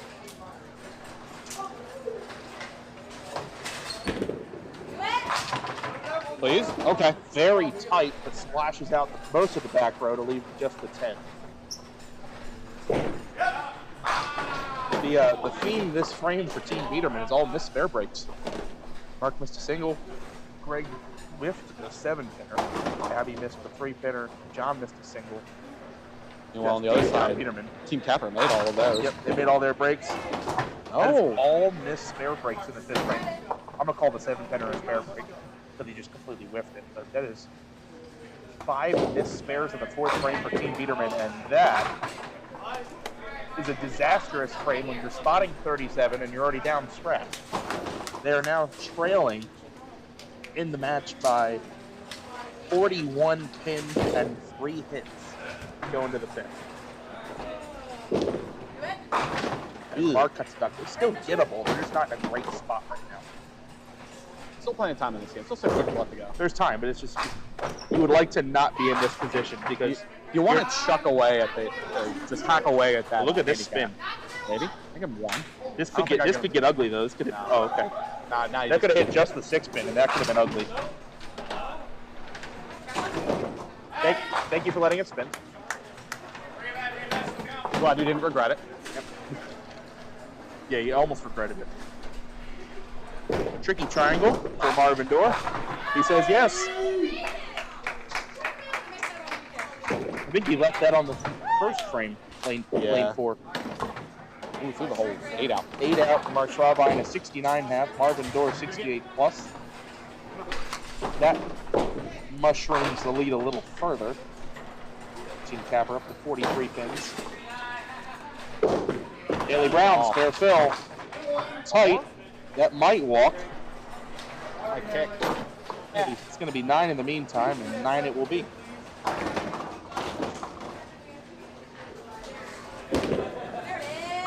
ball.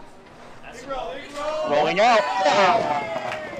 Charity strike for Gregory Boyle. Richie checking in with the word Dew. I forgot to give my instructions to David. This is a fully dressed Mountain Dew. Richie Eden and I share a passion for undressed Mountain Dew, which is a Mountain Dew in a cup.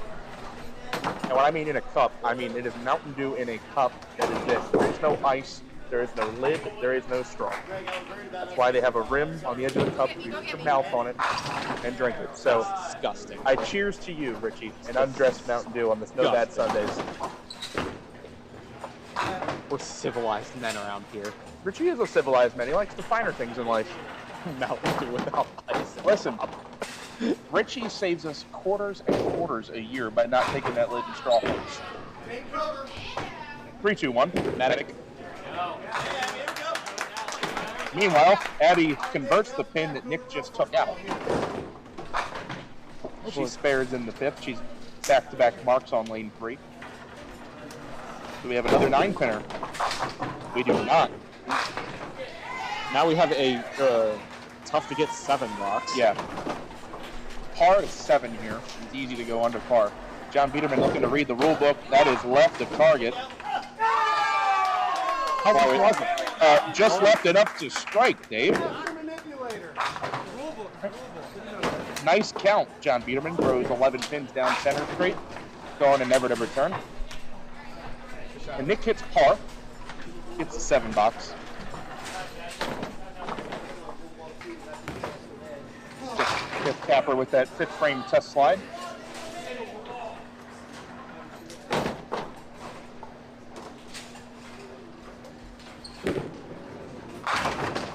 Oh, look out. John leaves the head pin. Makeable spare. He missed a single last frame. Spare fill for Jeff Capper. White. Oh, lashes him out. That ball looked a little thinner than it actually ended up being. I thought that ball was going to fade away, but it held pocket and mixed well. Now urethane shoots the pins. And he's got the ball speed to throw urethane here. If you really crank it, urethane on the synthetics, I'm not a fan. At least these synthetics, but no, I'm not either. But his ball speed, he took the pins down. One of our highest average senior bowlers here, Gary Sporowski, throws a urethane pro line. Yeah, I'm not the biggest fan of like the really reactive urethanes on the pins. Although it's almost like you don't need that extra motion, the extra pin, the way they shoot the pins. Yeah. Sometimes you almost don't need it here. Like I'll throw arrows here, but those aren't the same. Jeremy Killingsworth just obliterated the rat on lane 7. Well, Jeremy Killingsworth usually hits 3 pins or 10 pins. Hey, you're actually, I think he would admit that, but you're like dead on accurate with that he either nails 10 deep or it's out in the parking lot. All right, we enter the second half. Here's Marvin Dorn. We got that ball out there. Take one, not that one. He takes the 10 to leave an inverted 2-pinner. You want to know another break I hate? That one. Yeah, that one's not any better than the 2-5. Ooh. Our Schwab line with the strike. There's a substantial lead, though, for Team Capra at this point in the match. Marvin, 6'9". Got it. I'll still keep score, but I'm going to take off my mic. Okay. That's a textbook conversion to the 6'9" there for Marvin North. Greg Boyle, after a horrendous start, 30 in the 4th, put up a strike in the 5th. Let's see if he can turn it into a double. As he often does on Sundays in team tournaments, Greg Boyle connects for the double. Haley Brown pushing through the middle. So Team Biederman backs up against the wall at the half. They come out firing here with strike and double. Haley chasing the hole on the second ball. Here's a spare fill for Abby Schlein. It is all fills for the rest of the frame here for Team Biederman. Abby catches a break for 8. Trips the 4-pin out, leaves the 3-6. Haley, look out. Quarter inch away from a 3-box, takes 7. 62 through 6.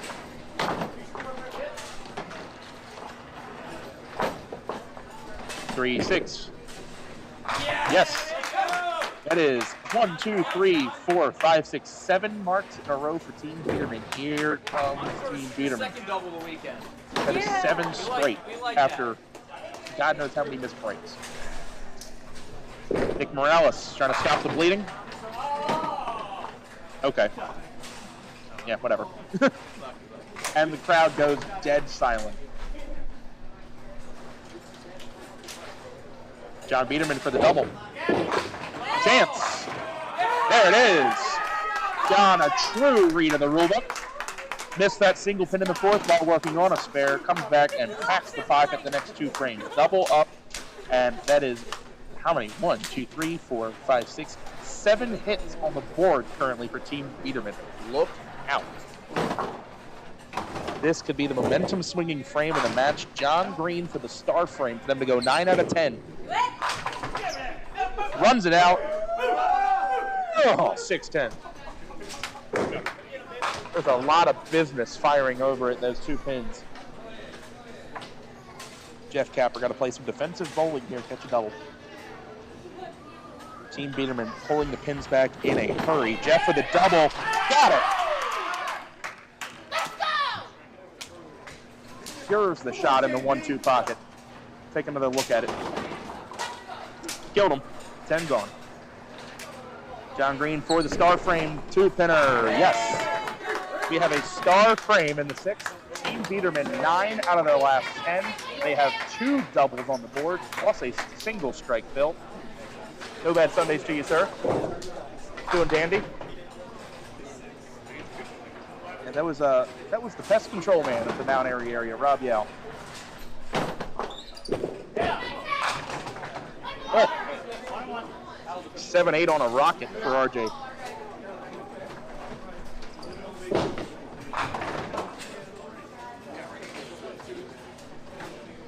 So look at this. 428 for Team Biederman. If RJ holds 10 here, it's 483. That would be a 55-pin lead. If RJ holds 10, it's a 55-pin lead. They're on 4 hits, and Biederman is on 7. All that, Biederman's only, I say only, up 3 hits.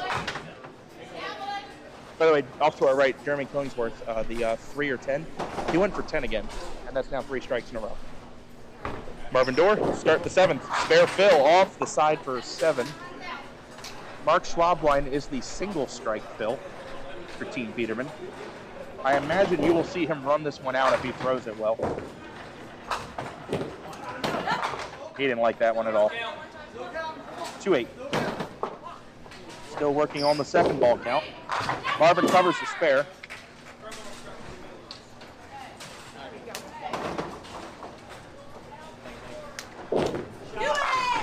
Mark for the cover does not get the 5 to go.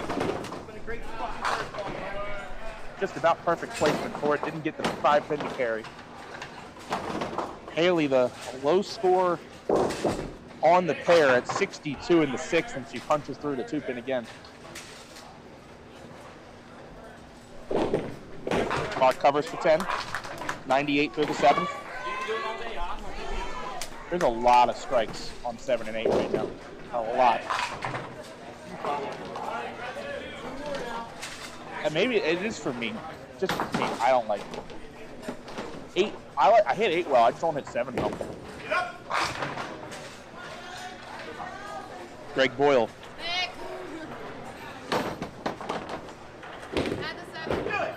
For the triple. Leaves 7-8.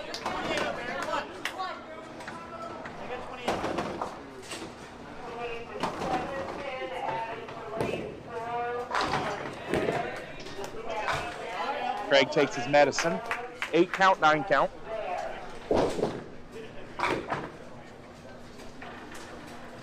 Craig gonna throw the wood ball and miss left. 86 and 7. There's a lot of counts being put up there. Yep. Well, yeah, while we have a quick pause. Another shootout match on 7 and 8. It is Team Team Davis is leading, right? So I'm seeing Team Davis leading by 51, and they're up a couple counts. That's in the bottom of the 7th frame, so there is still time, but the lead is growing. Scott Sarah checking in with a YouTube. That's super chat, right? A little super chat. What's up, everyone? How you doing, Scott? Thanks for checking in. The story with Scott is I watched Scott's YouTube videos back in like 2010 when he built a mini duckpin candlepin lane in his basement.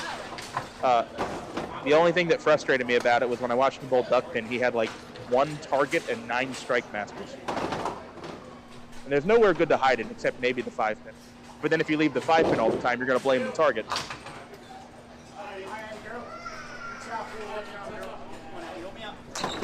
Gold crown, he added a gold crown at some point when Agawam Bowl, Candlepin House, got rid of their gold crowns. Again, I believe that's the story. Tell me if I'm wrong. Abby Schlein, spare fill, back to the action. She leaves 2-1. 7 count gives her 87 in the 6th. Nick Morales stepping up on lane 4, looking for a double. Well, there it is, our first chance of the day. If Nick Morales can convert this 4 spare successfully, he wins the Dave Jones Signature Edition t-shirt presented by Duckpins Forever and SpareBreak.com. This is it, Nick Morales. I believe this is his first ever attempt on camera for the shirt. Good try. Takes 4 of the 6, no t-shirt for you. Abby with the 9 box. I was a little worried, honestly, because you have a lot of ways to make it here. Shooting pins off the wall. We might have dipped into the budget there, but the budget is safe for now as Nick takes a 10. The lead is tightened a little bit. We have matching doubles to fill here in the 4-hole. Here's John Biederman for the triple. Once that 5 to go, the question is, will it? And John's going to hit the pedal. That 5-7 is going to stand. 8 count for John Biederman. Gives him an 82 5th frame half. Jeff Capper taking a little extra time here. A lot of extra time. Off the side for 7. Leaves the 1-3-8. Off the wall? Nope. Open frame for John. Counts 9 on his 2nd strike.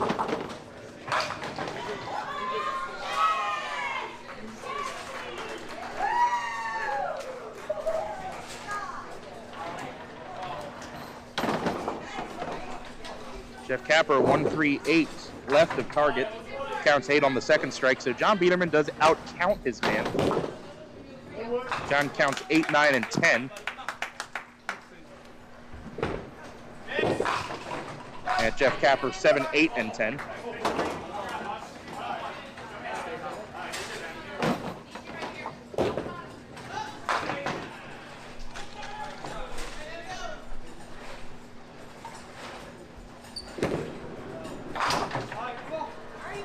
John, a 4 count. Dead pulled it out of his hand. No marks on the board yet this frame for Team Biederman. There is just 1 for Team Capper. RJ Hodges in the bottom of the 7th leaves the 7-pin. John Green at the 6-pinner, going tight. And no, does not get the 6 to go. Yeah, I thought so.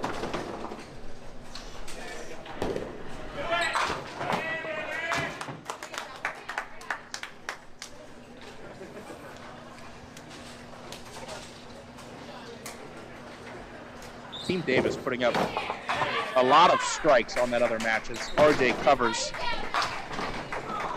Through 7, Team Capper 561, Biederman 530. Biederman just starting to pull back. It's now a 31-pin match, but Team Capper up 2 hits. 3 to go. Oh, 8-pin for Marvin Dorr. 8-pin. You make 9, I guess. Just make 9. Another 4 off the side for Team Biederman. There's Mark Schwabline pulling the first ball left. Marvin at the 8 pin, got it in the ear. You knew the whole way.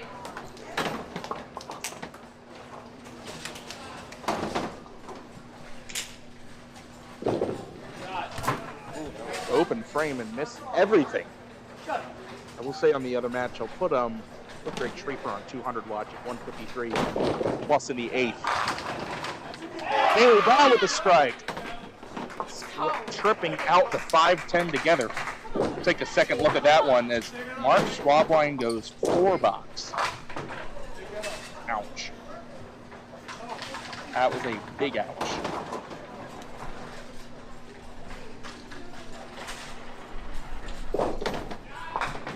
Nick Morales in the 8th.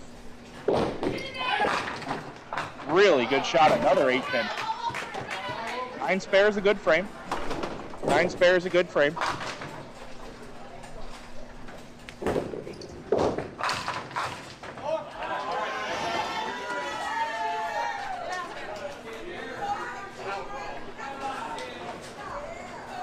Greg Boyle with the 1-8 on his ball off the side. Nick Morales pulling that left. Open frame. Oh, Mr. 10-3. That's awesome. Mr. 10-3. Now, Jeremy did go 9 spare last frame, but he did just go 3 off the corner that time. Nick Morales takes 10. Greg Boyle going to take 10 as well. This game is now firmly in the control of Team Capper. Team Biederman put together a heck of a 5th and 6th, but they've been quiet since then. They've gone 7 consecutive opens after 9 consecutive marks, which is basically just undoing everything they just did to get close.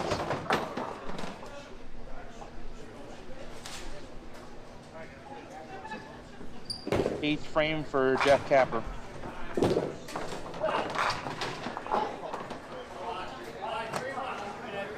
He is 3 or 10. Jeff Capper leaving the zigzag. 124 through the 7th for Jeff. Abby Schlein in the 8th. That is left to target. And leaves the 1-6.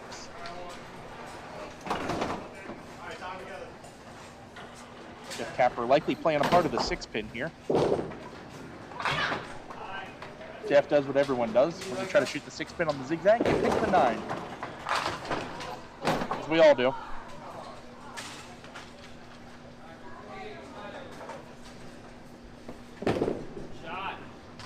Abby through the hole, open frame.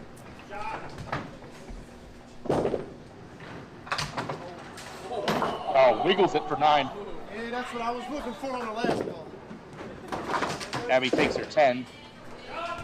Scott, yes, 2 house car closing. Glen Burnie is closing next month. Goal is closing at some point this summer. Yep. 42 lanes between the 2 of them. Not to mention the 10-pin side of goal. I heard there was some anger about as well. Yeah.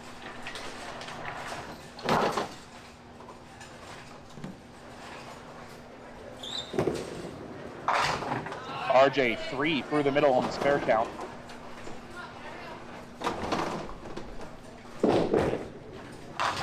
John Biederman. You know another shot I hate, 4-8. Nick. That's not one I like either.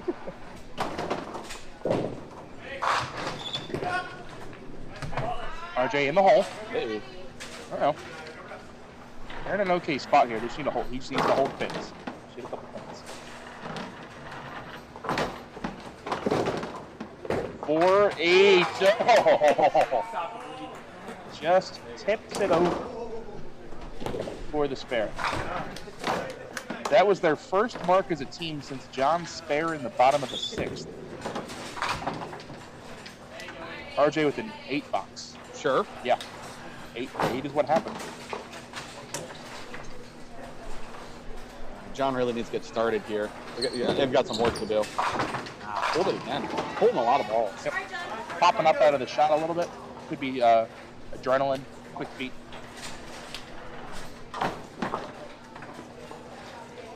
Well, it's funny. It feels like their whole team is doing it. Yeah. John John tries to slide it, doesn't get it to go. There's a 1 mark advantage for Team Capper. Ew. $7. So this is not impossible down 49 with 2 frames to go, but back is up against the wall right about now. Yeah, they have 1 mark in their last 2 frames, and this is a team that should probably be putting up 2 or 3 a frame. Minimum. Mark, 6-9 out of the full rack. Like you saying, the pin's falling over, caught him in his backswing.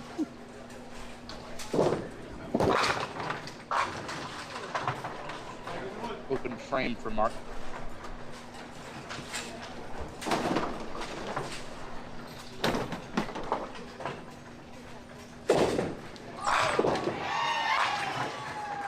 Ew.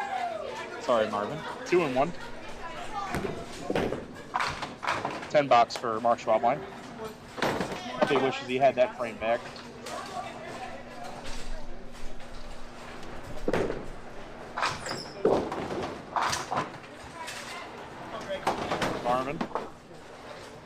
Marvin pacing in the high 140s.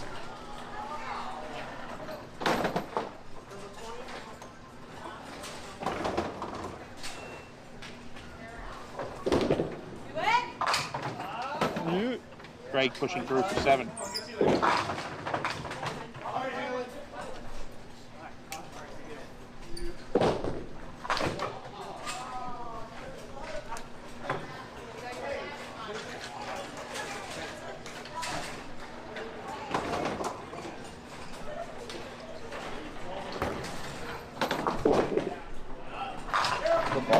Right in the pocket. That was for the double and leaves the 4-pin.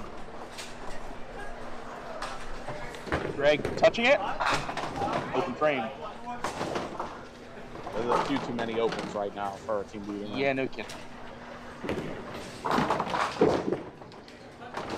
Ooh, in the ear. I didn't know she had it. That was for you, Dad. Thank you. Yeah, Greg. That's for my dad. Watching that whole.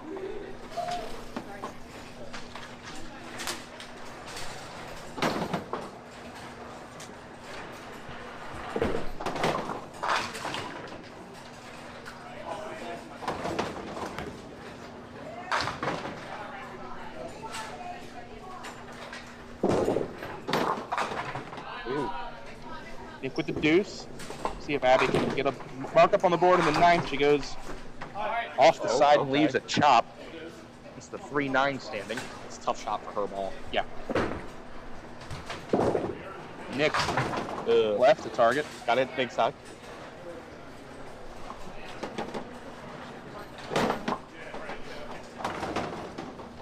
Just the pedal will do, Abby.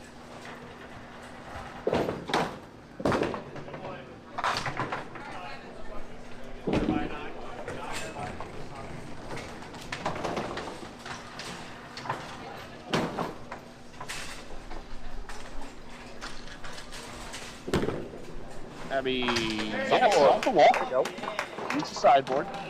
Yeah, with her ball, I think that's probably how I prefer to try. That puts Team Biederman up ahead, for what it's worth. We are a pin off somewhere on Team Biederman's score. I'll have to figure out where it is. John Biederman, 8, 9, 10. He had a 9 box in the first, not 8. We've been wrong since the first frame. Cool. Love that. Jeff Capper or deuce.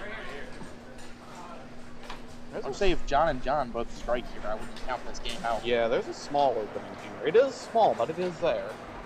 That's a ball. I'm sorry. Nobody look at me. I'm sorry. That was impolite. I told you 3 and 4 stuff. Ah. That's how much they suck, don't they? Yep. Make an 8-pinner after your opponent goes 7, 8, 9 on a crush. Best ball I threw all day here Friday, left 4-6. Then it wasn't a good ball. I disagree. So did the 4-6. Apparently.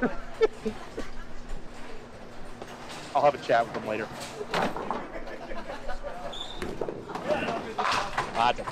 That's a pop. I was ready to call it before it even hit the pin. Yeah. So that pin was still there for a moment. That's a good ball, too. I love that. Man, as a mechanic that does the lanes, you love seeing that. Watch that Deadwood hit the 6-pin and shoot back left. That's one of those if you had something else standing over there. Oh, yeah. You love seeing that. You did get a strike. It was a good ball, too. All right. All but over here. We're going to just see what the final score is. How do you feel? Yay. Yeah, he said break down when we're down to 70. Like it. And now they'll give Marvin a split. This is what we call covering the spread. Win, but don't cover. Mark gets to spare in garbage time. Anything to stay in 128? No, he's not there yet. He does need 6. Marvin, true professional bowler. Team Davis putting up a very, very respectable game on 7 and 8. They were in the 840s. Yeah, but that pair's not very good. Yeah, they just shot 843. Oh, Marvin for 10. This pair isn't very good either. At least I know this pair isn't very good. I'm glad we both think the pair sucks and then it scores. I never said 7 and 8 was bad. I thought 7 and 8 was good. One of the better pairs right now. Oh, he just threw a triple. Mike Turner Jr. just threw a triple, 9, 10, 11, to shoot a possible 181. And it'll mean nothing. It'll be 843 to 778 if he goes off the sheet. He did not go off the sheet. But he did shoot 179 and beat his man. That's nice. All right, automatic spare. 8-pinner. Yeah. Trying to. Catch your man, Greg.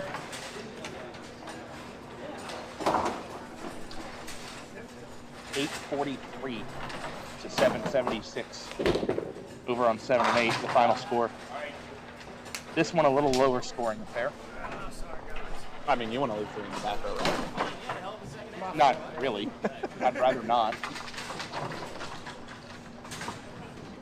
All right, once this game's over, we'll get set up for the last game. That game will be on 5 and 6. Yep.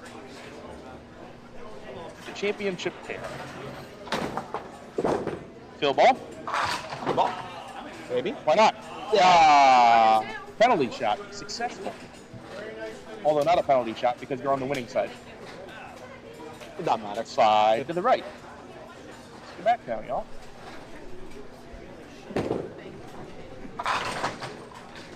Back it up.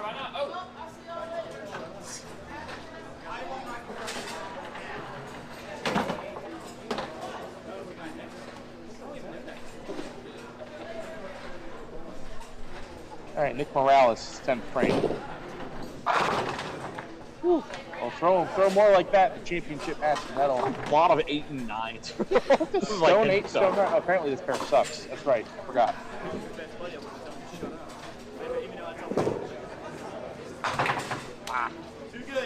That's just salt in the wound. Abby won for penalty shot. Neither did Nick. Huh? Neither did Nick. No. All right, Abby, we'll take 10.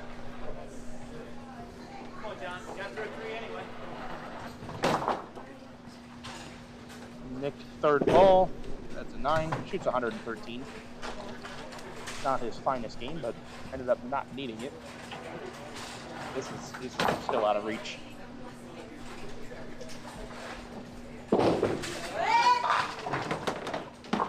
Yeah, A little better break.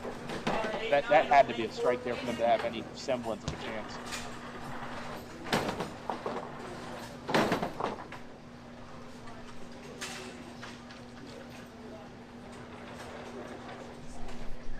Just keep the ball in the pocket and get a count.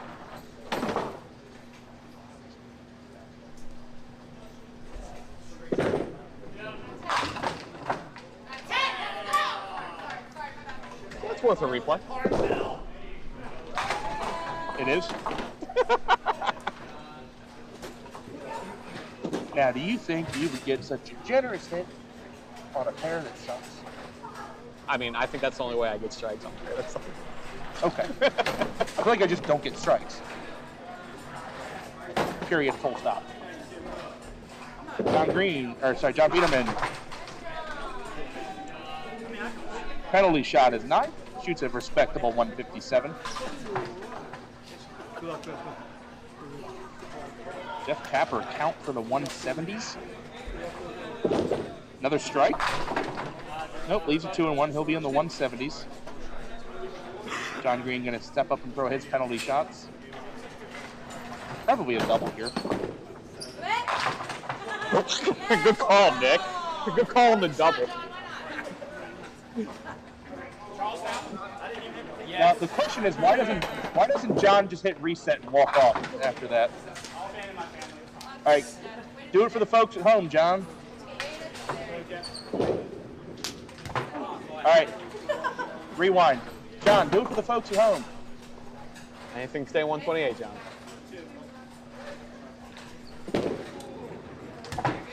Try again.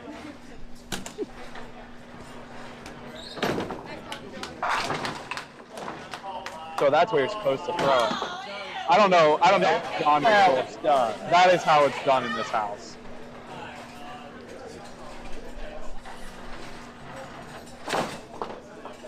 Well, RJ quickly firing the next one. Not even giving Sherman time to catch up. Sherman working hard back there to keep up with RJ. DCAF, we made our peace with Tony Town last year. Yeah.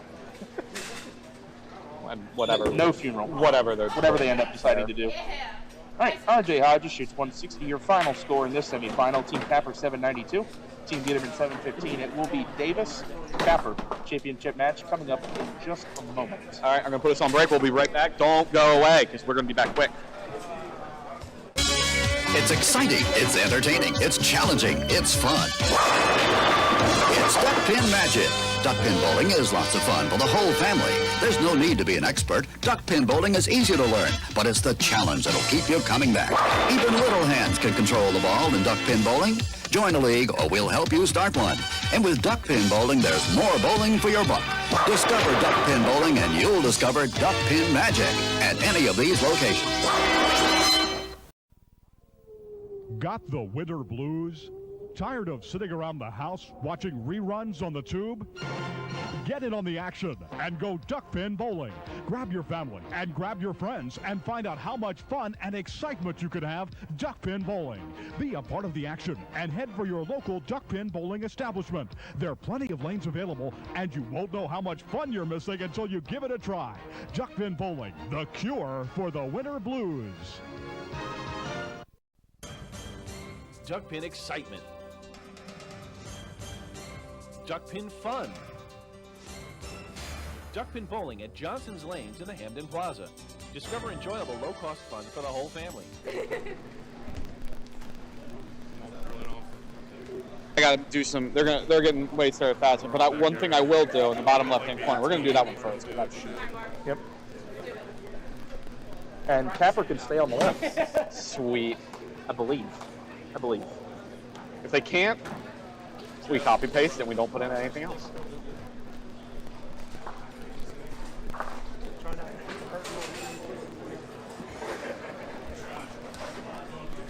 All right. I'm incorrect. Flip it. Yeah. The 76 is showing up on the right side.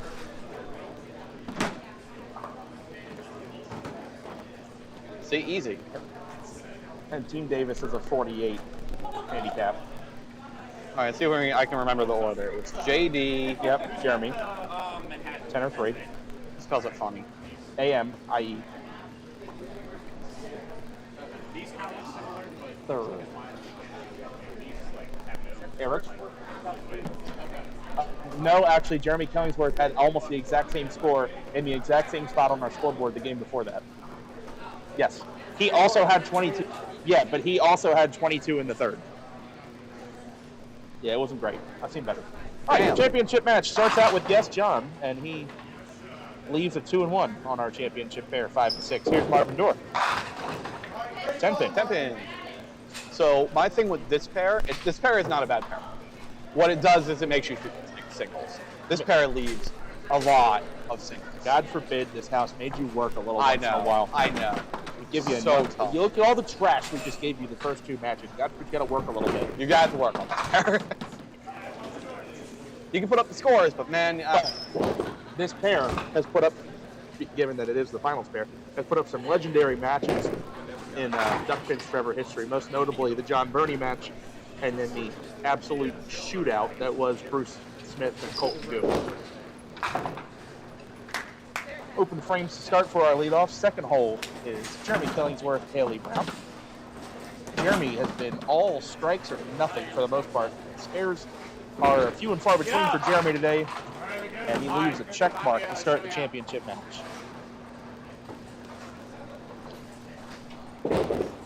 Haley Brown in the pocket. Fast 8 leaves a 4-7.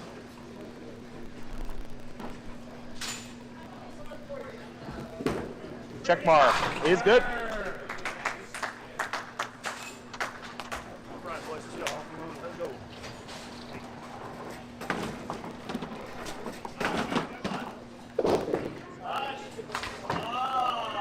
There you go, Haley. Haley gets the spare. I said no when I let it go. I'll take it. Come on. That must be done. I know it probably look good on TV, but I'm not running 10 pin setters for one match. I'm sorry. I'll make my job harder than it already is. Eric Wang, everybody. all right, that worked. Leaves a 7 pin. Tim Wisniewski lost in the first round to Team Davis. Yes. All right, Wayne, cover it up. He put up a decent score. Yeah, I didn't multi it that bad. Ooh, ball. Solid 9 pin for Nick Morales. What I say about single pins? Got 5 of them already. Yeah, we gotta make them. Eric says yes to the 7. Little fist pump of confidence. It's nice to get your game started with a little bit of paint in the box. Nick will look to match. Off foot, shooting the 9, pulls it left. I will say, if this game comes down to the bottom 2, if we're going to make a prediction, I'll say as always, from the comments, comment who you think is going to win this match. Davis or Capper.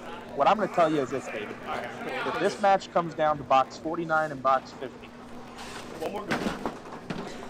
if this match comes down to box 49 and box 50, give me Davis. If this game is over before that, it'll probably be Capper. If this comes down to the last frame or 2, give me Team Davis. Give me Greg Schriefer, ball in hand, box 50. Just my 2 cents. Fair enough. Got these number of viewers out there sitting almost about 150. Not bad for a team tournament. Very nice for a smaller team tournament too. It's not an 84 team affair. Yeah, this is probably one of the smallest one we did. Uh-oh. Jeff Capper out in the ocean. Gotta let go of the ball. And a 1-4 for Chris Hook. You've got it.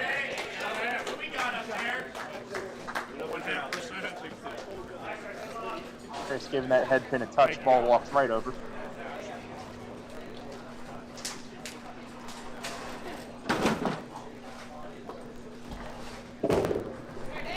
It's the youth league shot. Can we put a 3 in front of the spare? No. No. It's not a 1. No. It's got to be a 1. Right. Greg Schriefer. Like it. Very light and a great break, taking out the 5-9 just to leave that 3-6-10 line. If that 9 pin doesn't trip out, the 3-6-9-10 is a substantially tougher shot than just the 3-6-10 on its own.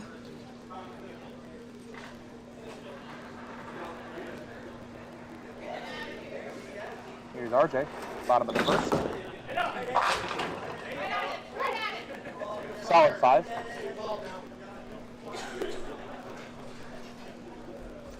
Greg, get the 3-pinner. No. You see that 3-pin pop back up a little bit? I will mention it on lane 5. If you leave a 7-8 or a 9-10, hit that 8 or that 9 and drill it straight back. That cushion will get all, you get some pop outs in the pit sometimes. Tends to be a decent way to try to shoot those shots. Greg missing left, open frame. It is 3 marks on the board for each team. With Team Capper doing better on wood, they lead by 30 pins, 125 to 95. Team Capper getting spotted 28 pins in this match. Here's JD. Solid 10. As I said, I feel that single pin. Let's see, got to make them. Marvin Dorr. Another single. It's a 7. Belt. Nope.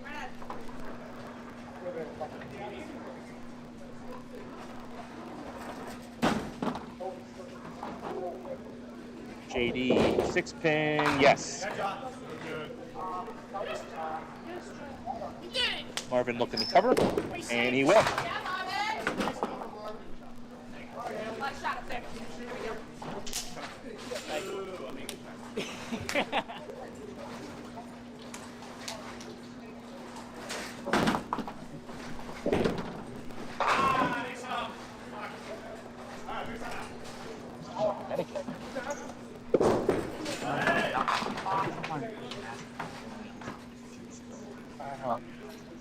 Okay.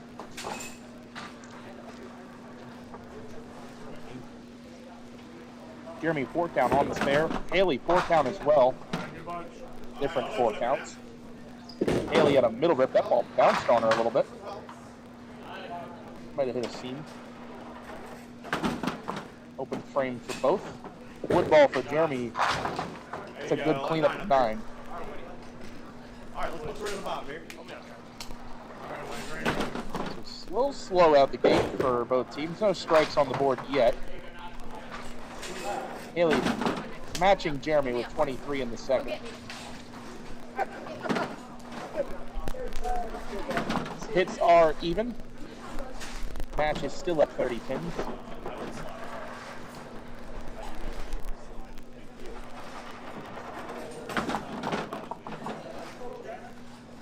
Eric Wang, spare Phil. Likes it a lot. Get over there. And push. That was one of those rare situations where we could have push. Could have had a push. Leaves the 7, 9 count.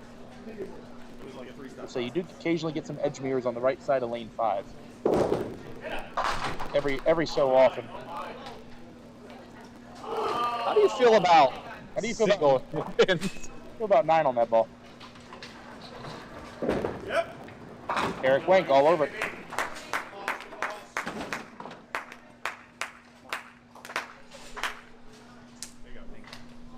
All right, Chris, we do now. Mike Mock checking out the coffee cup. Good to see you, Mike. Thank you for your Duck Pins Forever donation. If you all want to do what Mike Mock just did, click that coffee cup in the bottom left corner of the screen.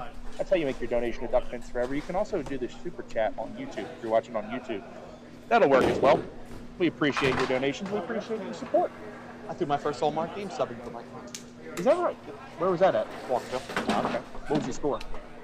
190 something. I'm trying to gauge how good of an all-mark game it was. If it wasn't 200, it's a really good all-mark game. Yeah, it wasn't Hallmark. I think I won double. Chris Hook blowing 5 out the middle on that spare film. Tommy said my award was in. Tommy said my award was in. Oh, nice. I had to give it to because I was subbing tonight. I'm not regular in that league. Jeff Capper. Good ball. Got the 5 off the wall. I call that a 20-count strike. Anytime you get that 7 or 10 pin to come back forward into the 5. That was the 7, wasn't it? Yeah. Taking a look at that on replay, the 7 got hit on the left, fell directly towards the 5, and there it went. Chris will be open in the second as he pushes 5 out the middle. Whoa. That's about how I did it. Just a little tug. Just a little tug left. That is 23 in the second. Spare fill for RJ to close out the second frame for Team Capper. Here's it and leaves a 7. Another single pin. That's right.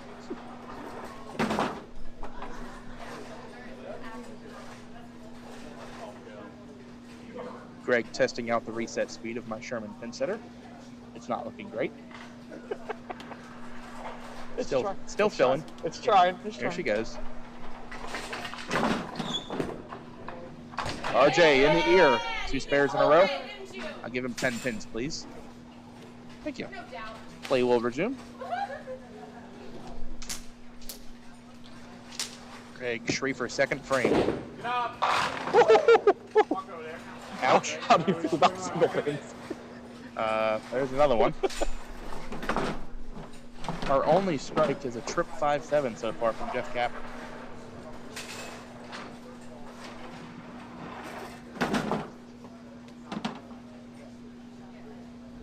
And Greg will be all over that single. Hits are even headed to the third frame. It is 197 to 160. 7-pin lead for crowd stay to watch this match. Yeah, decent crowd. 37-pin lead for Team Capper. Hits are even, 3-3. Here's a spare fill for JD Davis. The double baby split. Sometimes I call it the white picket fence. 2, 3, 7, 10. Hit something sideways. That's not a fence. Marvin leaves a 10. Spare fill of 9. What magic ball you got here, JD? Something that hits something sideways, hopefully. Not enough magic. Not enough sideways. Not enough magic. Marvin at the 10 pin. Yes, all over it.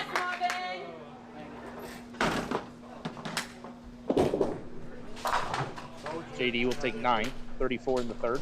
Marvin Dorr 39 plus in the third. Now Haley coming off a 4-count middle rip last frame.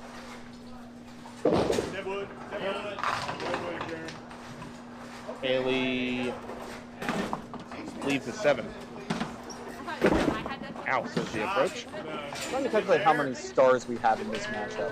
I'm trying to remember how many JD has. This is It's a non-zero number. It's a non-zero number. It's either 1 or 2. I know he won the South Side last. Haley has a WNDA star. Yes. 10 or 3. 10 or 3. Mr. 10 or 3. And the thing is, when he's 10 or 3, his 10s are no doubt. His 10s are 12s. Yeah. They break the scale and maybe the cushion. And I watch him practice here every so often. He'll randomly turn it on and just start stringing strikes.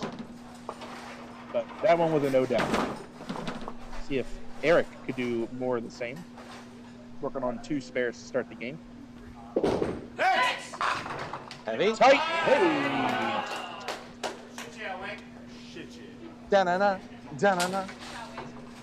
Scott Van Pelt with the 7 spare on 1 ball. Trips that 4, 7, 8 out for the strike.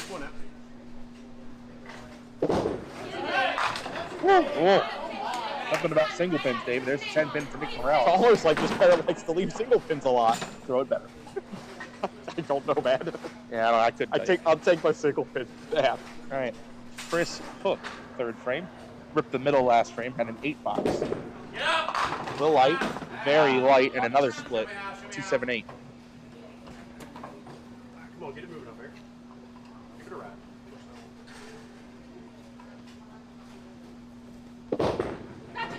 Nick, off the mark. Nick 3 opens to start this match. 278 for Chris. Oh no! He did exactly what he had to do. Could not get it to go.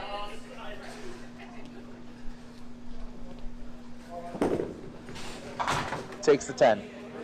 33 through the 4th. Sorry, 33 through the 3rd, excuse me.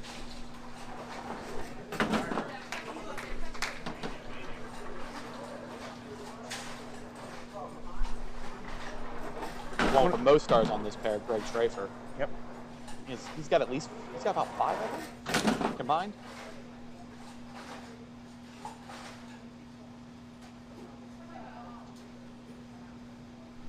Someone just paused Jeff Capper. Now they press play. Ooh, that's 2.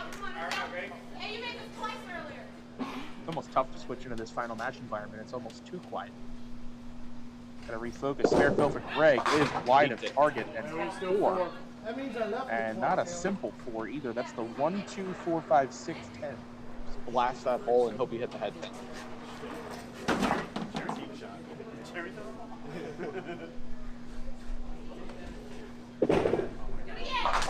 Oh, no. That's a 4 count, and that's an ugly third ball coming up for Jeff Capper.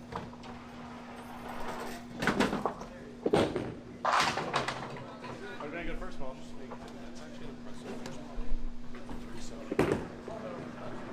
4 on and 4 out for Jeff. That's it. Okay, it's on TV too. Greg, to his credit, will take 10 out from that weird multi-pinner. That is a very hurting frame for Jeff. It's an 8 over his box with 2 marks, and he had a 20 box. RJ to close out the third frame, working on a single pin spare. Oof, 1, 5 clean. 2 count. So Greg actually outcounts his bowler with 4 off the side.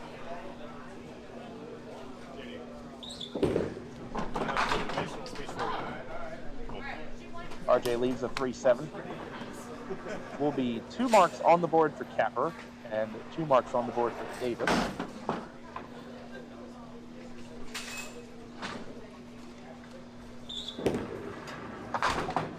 RJ takes 9, that is 40. 26 pin lead for Team Capper. Arvindor with the strike on spare. Kicked my ass last time. That's how you pick me up. 26 pin match means that Team Davis up 2 pins scratch going into this frame. God can't stop beating himself up. My goodness. All this for a 9 there. I'll pause the camera. God can't stop kicking himself with his own. Take your time out. You alright?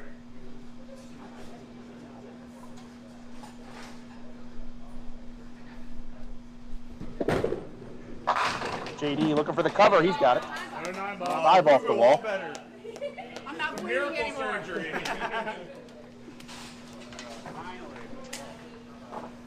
Lee Brown spare fill. The ball. Oh, no. I think that ball was drifting away on her. Didn't hit. It catched a little bit too early. Jeremy Killingsworth for the double. Alright, me too. To his credit, a good ball, pushing through 6. Alright, get a move up there. Haley, look at this shot. Oh, That ball didn't catch. that ball, yeah, the first ball caught, that one didn't. Strike count for Jeremy, 2, 4, 6, 10. The whole 6 count. That one's sliding on Haley as well, 8 on 8 out. Wow. Come on, Nick. Right there. Come on. You're due, Nick. You're due, Nick. 6 box. 45 and 4th for Jeremy.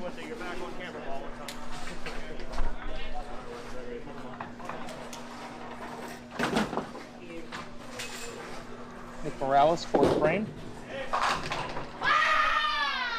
Oh, my. There's our first one of the finals. Come sit down. That's his 2nd or 3rd on camera. That's a bunch he has on camera. It might be his 3rd. I think it's his 3rd. Yikes. All right, Eric Wank going for a double. All marks so far. Mix! Good ball. Solid 5. Round 1, Hush, round 1. Alright, go get it, Nick. With Capper working on 38 in the 4th, or in 38 in the 3rd, coming off of a 4 on 4 out. Very chopped and chased. That ball way left the target. Ooh, that's not good. 1, 5, 8, 9, 10. Have to rip the middle to make this. Eric Wank just a single 5 for the 20 box. Hold on, Oh. it does not. Kind of rushed his Yeah, he release. rushed it. Didn't follow through all the way. Or lift it. Might see him lift this one a little more. Yeah, he got that. Barely hits it, but he got that one out on the lane a little farther. Hey, Jeff, what do you got with this shot? Gotta pound the body. Or hit really light. Nice try. Just not quite full enough on the head pin. All right. Chris Hook looking to turn his game around. He's got 33. Almost had the split conversion last frame. See what he does here in the fourth. Hello? Hello? Hello? Hello? Vaughn, I'm in the utility room. Yeah, this place is Candyland, alright? No, I did not, actually. I did not.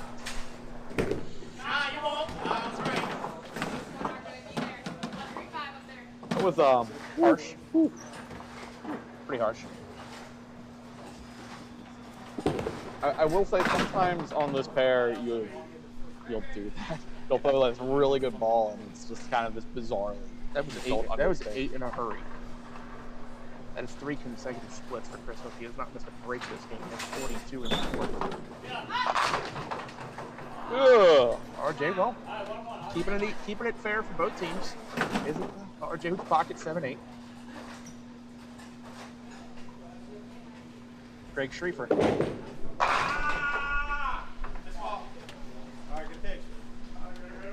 Solid 8. Team Capper 2 marks in this frame. Will be 2. RJ goes open. If Greg can spare this 8 pin, we stay even hits. Got it. All right. Puts Team Davis at 289. Team Capper has retaken the lead scratch. See how RJ popped that pin out? Drilled that 7, popped out. That's what I mean on that lane. Anyway, 321 to 289. That is a 32 pin lead for Team Capper. Hits are even. 2-2. Marvin for the double. Ooh, man. Leaves the 6. Gotta murder that pin. If that popped out, it might have rolled into it. So the momentum swinger, which really hasn't happened yet at all for Team Davis, they've run into some splits. The momentum swinger would be JD throwing the double right now. Don't think that was going to be a double. I think he hated it the second he let it go. 4 off the side on the first ball. Marvin just a single 6. Pushes it wide.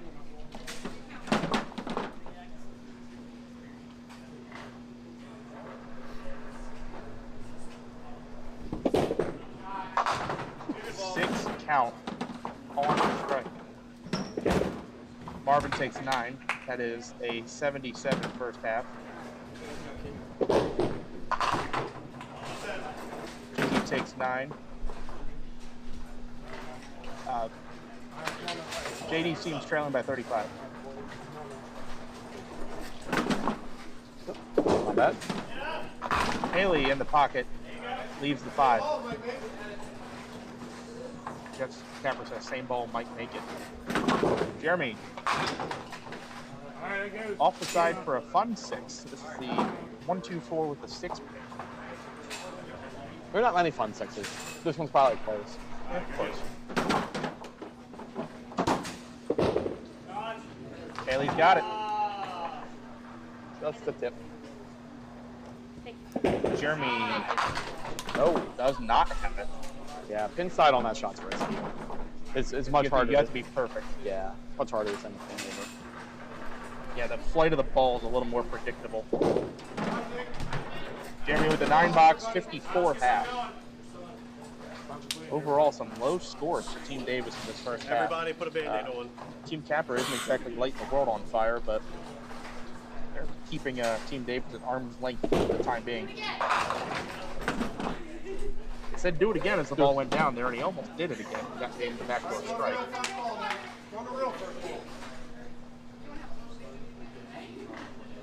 Eric Wink, 5th frame. Working off a missed single. Oh. That's a duck. He only lost, really lost 2 pins in count. Really unbalanced when he threw that ball. Yeah. It was flying left. Yeah. Oh, no. 8 count on the strike for Nick.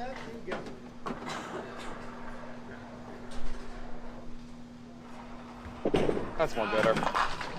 Got it. 2 spare for Eric Wank. I'm not putting the 2 down. It's hurting. Well, let's see if he's right.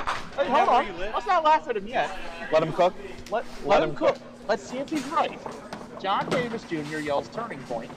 After that 8-pinner, let's see if he's right. Because Chris Hook is due for a turning point here. He's got 42 and he hasn't missed a break. I recommend not leaving the, what was that, 4-9 on crush. Yeah, let's not do that again. We'll see what he does here in the 5th frame. Is this the turning point? Well, that ball was not going to leave 4-9. Well, it's a better lead.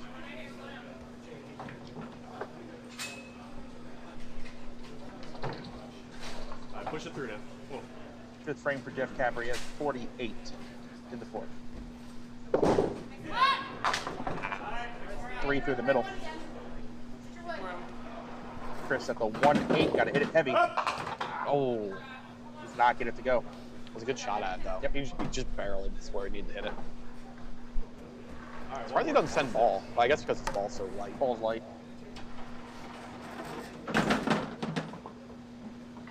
That's one where I'm picking up a 312 all day long. Oh, yeah. Oh, yeah.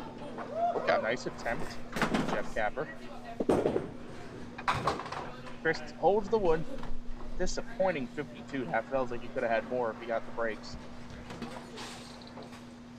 But not trailing his man by a ton. Again, this game, Team Capper is out in front and has been out in front the whole time. But as Jeff goes 8 box, this game is nowhere near any sort of over. They're up 42 pins. And Team Davis is actually up a count. Which is this count right here from Greg Schreiber. Oh, what a ball. See you later to 9 of those pins. Greg leaves a single 10. That pulls the game to about 30 pins and half a game left. There's plenty of time out there. Plenty of time. RJ in the 5th. 1-5. 1-5 only again. Second time in a row on 1-6. Greg at the 10. No trouble. Brings it back. 2 hits on the board. It likely will be a hit lead for Team Davis. See what RJ can do here on the second ball. Oh. That's an attempt.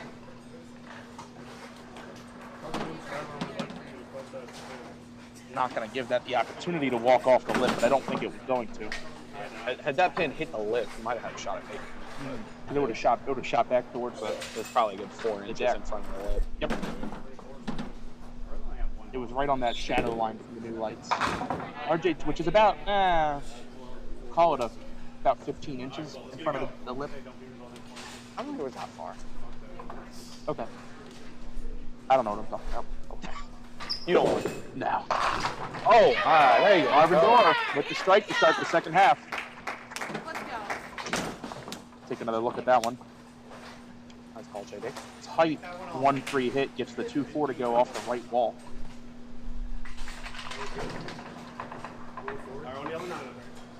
Set him gently this time, Sherman. Ding. Good. Do better, lane 6. You're embarrassing you. 6 frame for JD. Good break. Good break. Tight hit. That's a good break. Leaves the 6. Spare fill for Haley Brown is left. And that is only 2. Haley all marks on lane 6, but has struggled on 5 this game. Counts of 4, 8, and 2, and has not even had a 10 box thus far on lane 5. JD all over the 6 pin for the mark. I don't think she liked it when she let it go. Well, she almost made it. So, at least she's going to hold the count, the wood pretty well. 6 frame for Jeremy. See if he can go back to his 10s. Ugh, pushes through the middle for 5. Haley with 10. Second ball, first ball just ran on me. Ran just a tiny bit on me. All right, 2 more.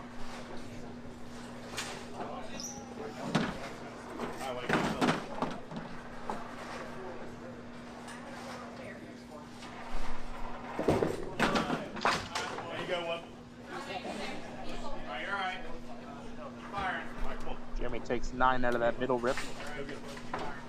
A 35-pin lead for Team Davis, or 35-pin lead for Capper. They are down 2 hits. So that will be around a 20-pin match as it currently stands. Here's a spare fill for Eric Wink. He's by far the highest score on Team Davis so far at 78 plus in the fifth. On the pair, really. On the pair, yes. 9. Oh. Well, they asked for 9, they get 8. Eric leaves the 1-3, counts 886 half, pretty respectable, just 1 open so far. Nick at the 1-3-6. Oh, God. Almost had that on the bounce back. Open frame. Nick's only mark of the game, backdoor strike on lane 5. Eric at the 1-3 pocket, and he's got it for the spare.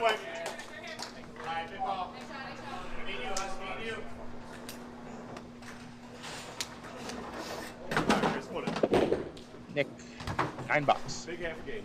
66 through 6. The low score on the pair right now is actually Chris Hook at 52. He's only thrown 1 bad ball this game. Yeah, and that was the first ball last frame. All of his spare shot attempts have been decent on the splits. Again, he almost had that 2-7-8 conversion in the 3rd frame. Then left a 4-9 on a crush. 6th frame for Jeff Capper. He leads Chris by 4 pins. Another deuce. Got a couple deuces this game, a couple balls left to target. Yeah, very chop heavy from Team Capper right now. Here's Chris Hook. All right, got a break. Leaves the 10 pin. It's his first spare break since the 1st.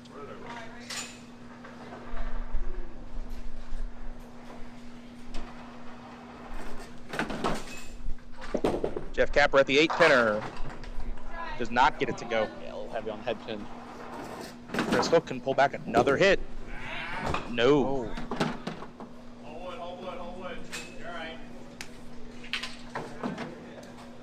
As it stands, there's 3 marks on the board for Team Davis, just 1 for Team Capper. Chris holds 10. Capper, good try at 10, holds 9. Chris holds wood, pulls a pin back there. It's now a 25-pin lead for Team Capper. They are down 2 counts. 25 and down 2 counts is where you start getting to single digits, because it's the true lead. Greg taking a little extra time, and off he goes. Spare fill. High and tight, gets 8. Leaves the 2-4. 8 count gives him 69 in the 5th. Here's RJ to close out. 6th frame. Hey. Top and bottom strike for Capper. 2 marks in the frame. Come on, fire us up again. Let's go. Greg Schreeper at the 2-4 to match. He does. So Team Davis does head to the 7th frame, up 1 count. It is 434-417. 17-pin match with Davis up a hit. You can roughly call that a 10-pin game. All right, JD on his tougher pair. He's got him marked every time on 6. Yeah, he has not marked yet on lane 5. Blows through the middle. 6. All right, come on, get it moving up here. Marvin Dorr for the double. 5-9. Fader didn't carry through. Yep, good break though. Yeah, you see, he kind of gave the okay hand. He's like, I'm cool with that. That might tell me that he didn't snap that as much as he wanted to. Sorry, he was already a spare count. 6 count. And pick Marvin Dorr, 20 bucks.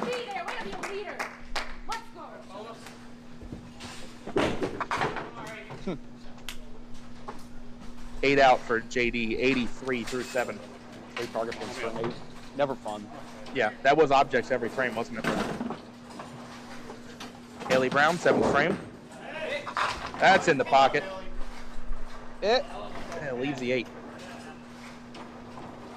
Jeremy in the 7th. 8-10 on a tight hit. Oof.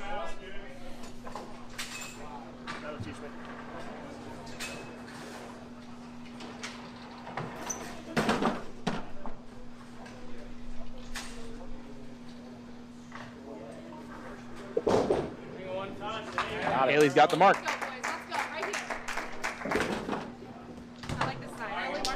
Jeremy went for the touch shot there. Didn't quite catch the 10 pin. A third ball coming. I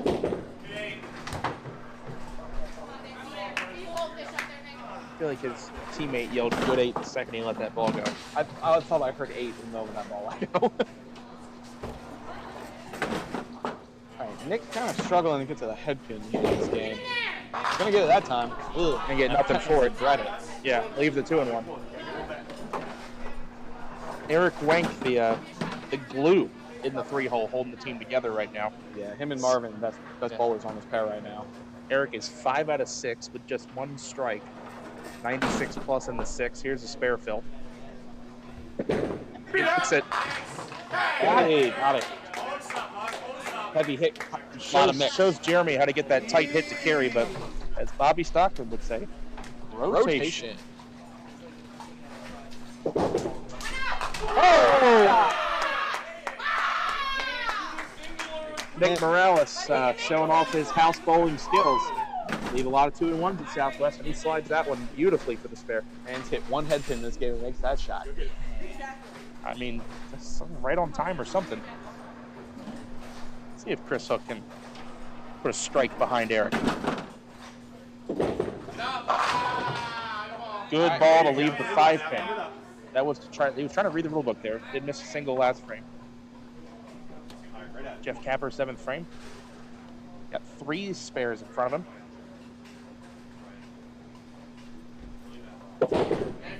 Left again. That one just 5. That's not a fun. That ball had nothing on it. Chris Hook, 5 pin. All right. There you go, Chris. Chris back on the board for the first time since the first frame. 72 plus in the 7th. Tough shot for Jeffrey, and I'm not sure I like this ball. Got to catch it very tight on the head pin.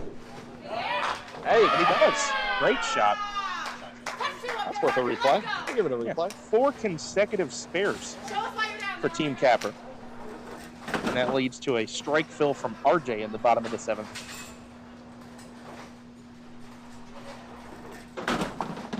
Spare fill for Greg Schreiber. Left. All right, that's good. Oh. Ah, he has no idea. Put your ball back, Greg. No, you don't need to do that. I love that he hit Deadwood, as if there was supposed to be something standing. Greg, the pins are gone, buddy. You're done.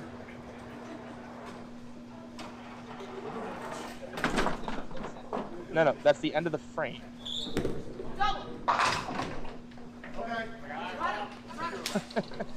Just had to take a long look at it again to make sure. You know what? The strike count's just as good. And that was the time for them to need it. Bottom 3 marks for Team Davis. Fortunately, 4 marks on the other side, and they're filling a 5th right now. Yeah, and there's going to be possibly 5 marks. This is for the star frame. All spare star frame, and they've got it. 5 persons, all spare star frame in the 7th frame of a championship match. That's pretty good. It is a 15-pin lead for Team Capper, 504 to 489. Team Capper is up 2 hits, headed to the 8th.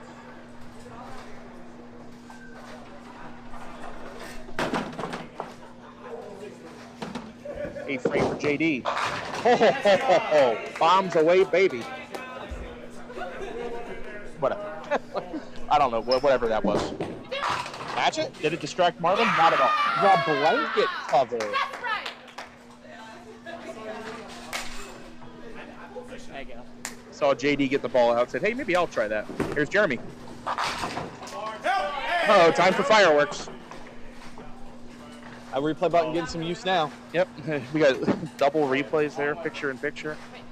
There's a picture in the picture in picture. So Sorry, that's how the system works. Sherman trying to keep up.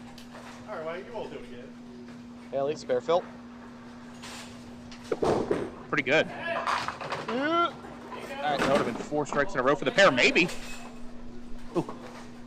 Just in front of that 4-pin. Ellie will take the 8 count, 89 through 7. Eric throws a strike there. This place might explode. They kind of need to catch a double somewhere to put some pressure. At least stay consistent with the marks. Eric for the double. Light. 2-7-8. That ball got away from him a little. Haley, no, picks it. That is David, I'll tell you, you don't like certain shooting certain inverted 2-pinners. If there's a 2-pinner I don't want to pick, it's that one. Let me pick the 4-8. That's fine. It's inverted. 4-7, and I throw the ball. I throw it just like Haley across the lane like that. That shouldn't even be possible. 8 count for Eric on the strike. Haley will take that. The momentary pause. Like, well, and then the ball decided to go sideways at 50 I'm feet. nibbling. I'm biting. All right, Eric with the 8 on. 124 through the 7th. Only his second open of the game. To his credit, keeps the all-wood game going with that 2-8 chop. Filling that split shot he made in the last frame. See what he does with it. It's been off the head pin a lot. He was actually on the head pin last frame, left a split. See what he does here. Left again. This time he gets the max penalty. 2 count on the spare. And isn't it amazing how he hasn't cut a deuce at all in this match, and then the one time he's got a spare count, he cuts a deuce.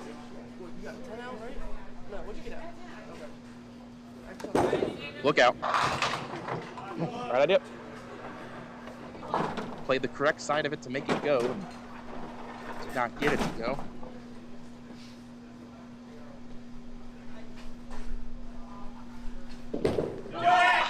Chris Hook got it.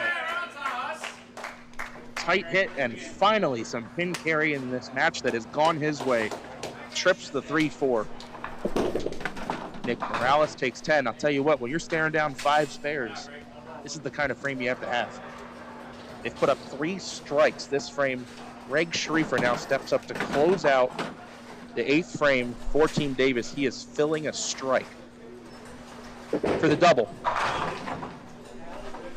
4-10. Yeah, that ball hit a little light. Could have been overthrown a hair too. Yeah, it's unfortunate he didn't get out the 10-pin on the ball. Yeah.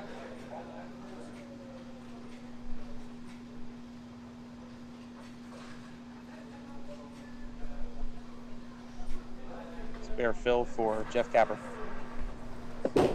Right at target. Counts have not. Oh, that got better. Yeah. Good advice. That'll come through at home. Oh, 8 count. David, what do you make of the decision to go for that there? I'm fine with it. I mean, like, what's the worst that's going to happen there? You get 8 boxes frame. Right. I can't say I would have played the slide on that though. I might have played the wall. Yeah, I can see that. And, I usually. And that's also me knowing me that I tend to miss left if I'm going to miss. Hey, nice Jeff shot. gets the spare. And then I know if I miss left, I'm going to hit the 4-pin anyway if I'm playing the wall shot. Plays the wall that time and takes his medicine. So 3 marks on the board for Team Davis. There are technically 3 because RJ's about to fill his, but so far only 2 in the 8th frame. I think the to be determined of all this is that Team Davis is going to be filling 3 strikes. Here's RJ to close out the 8th. Spare fill. Solid 5-pin. Was not the pin I thought that ball was. No. I would have figured a corner pin there. That ball was crunched. Just didn't get the 5 out.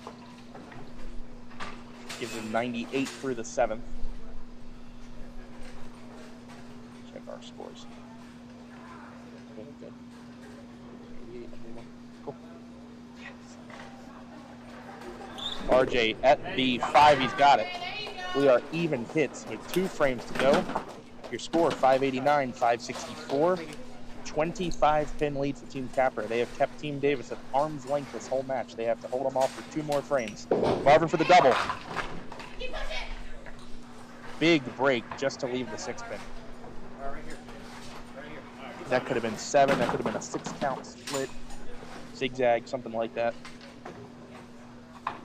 JD for the 8th, 9th double. What do you say? Off the side. 8 leaves a 3-6. Marvin for the spare. Got it. In the face. 20 box for Marvin. He's doing a phenomenal job from the leadoff spot, plugging away this game. 147 plus in the 9th without a double. JD for the spare, yes. And I will bring to your attention as it comes down to the 10th frame, Marvin, 3 strikes in a row on lane 5. Haley in the 9th, off the side, leaves 3-6. When did we see that script before? About 20 seconds ago. All right, Jeremy, the strike fell here. Gunner 3. Would be a good time for 10. For the double. Look at that! Jeremy Killingsworth, right on time, delivers a C in the 1-3 pocket. Haley covers her spare. That is a big ball. And you can't help but think, Dave, that one of those 3 strike fills had to be a double. Yeah. At least one of them had to be a double. And with the bowlers throwing them, one of them probably was going to be a double. Again, to Team Davis's credit, they're putting together some good frames here to keep themselves in the match. You've got a 20 box on the first strike fill. You've got a double. Eric does step up on an open here, but he is the high score on the team through 8. He's in the pocket. 4-7. Can he sneak one? No, ball just a hair tight on the 1-3, leaves a fast 8. 9th frame for Nick Morales coming off of a 2-count 10 box. He's at 88. Yeah, almost another 2-1. Awful break on that ball. Tight hit leaves the 2-6. We'll have to play the same kind of slide shot he did last time on lane 6. Eric at the 4-7, got to go, and it does. There's no way that ball got no way. Nice shot.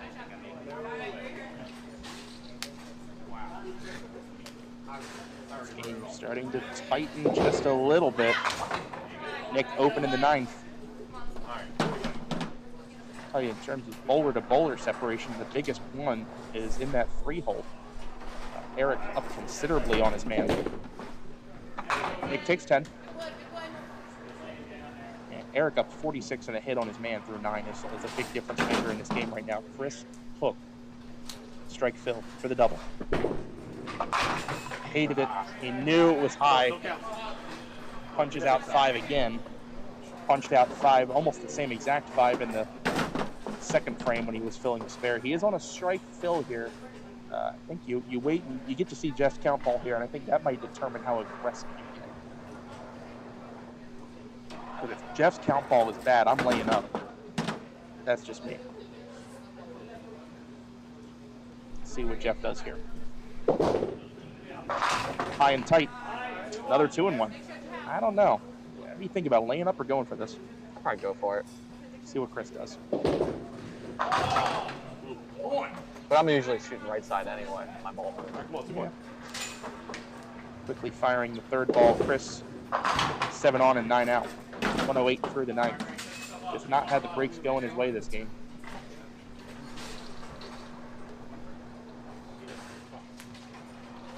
Jeff shooting 2-4-6.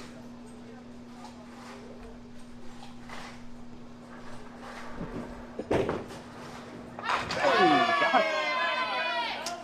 Big shot in this game. Started that ball on the 2-pin, let it walk left, and that is perfect. There's still even hits aside. Team Capper up 16 pins. Yep.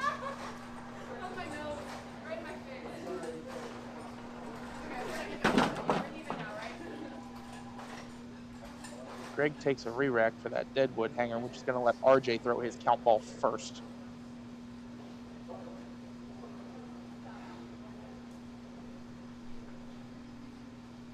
Here's RJ in the 9th.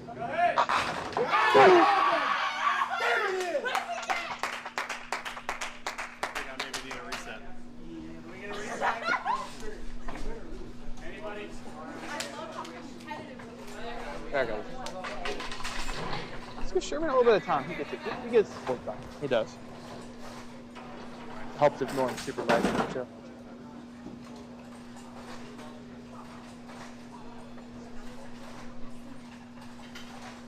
Greg got to paint the box here. And he will. Yeah, that's a big strike there in the bottom of the 9th. All right, we head to the final frame of this tournament. 26 pins apart. Team Capper is on 4 hits. Team Davis is on 5. 26 pin lead for Capper. They are down a hit. Anything can happen here. This is championship match, 10th frame. Got a lot of counts to fill. Here's JD.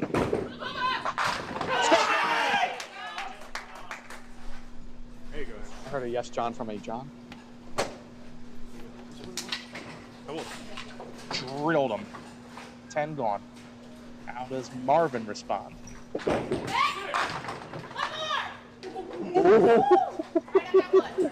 We'll take 9 on that hit, Dave. A 9 is fine on that ball that almost stole 10. Leaves him a break. Good count. 156 through the 9th, and Marvin has missed the 5 pin. That can stir the pot. Remember last game? We all got started.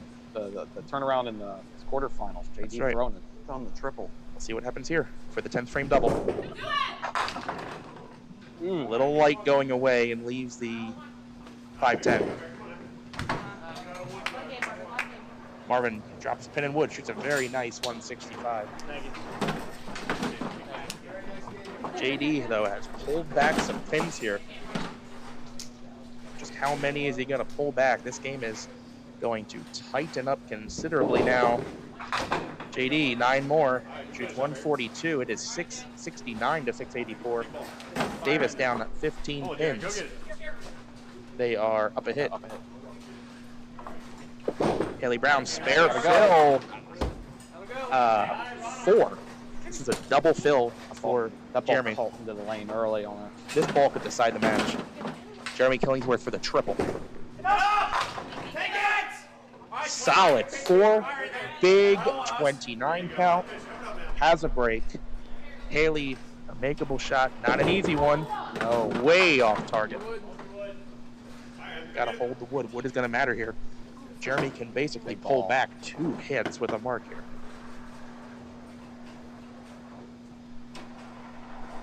Just a single 4. There you go. He's in the face. Spare shooting when he needed it the most. Basically, needs to win. Haley 4 on and 10 out. She shoots 123. Sorry, guys. My bad. They're going to be in the lead. They're in the lead. They're in the lead by this count ball. Whatever Jeremy gets on this ball is the lead for Team Davis. 9. 4. It is a 4-pin match. They are up 702 to 698. Hits are even 2-2. More than that, they're even 1 spare and 1 strike apiece. Both strikes are on the anchor bowlers. Anything can happen here. 10th frame for Nick Morales, lane 5.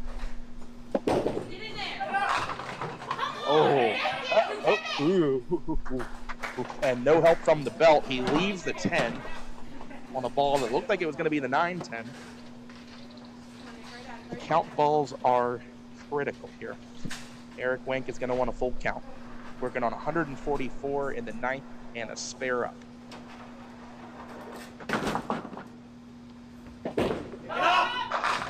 All of them. Right on time. Eric Wenk been rock solid all game long.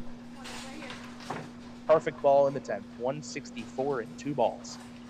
Does Nick spare the 10 pin? No, sir. Off the mark. That is now, as far as I'm concerned, advantage Davis. Headed to the last 2 bowlers. It will be Capper up a hit in the last 2 bowlers, but I think that it's advantage Team Davis. I think Morales takes 10 for a 108.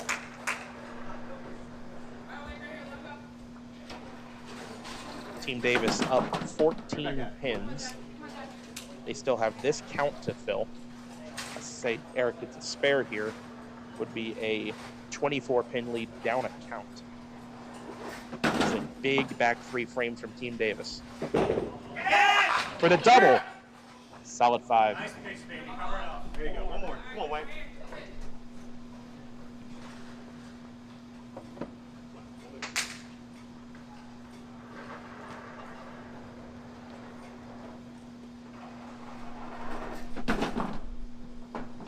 for the 20 box. He's got it.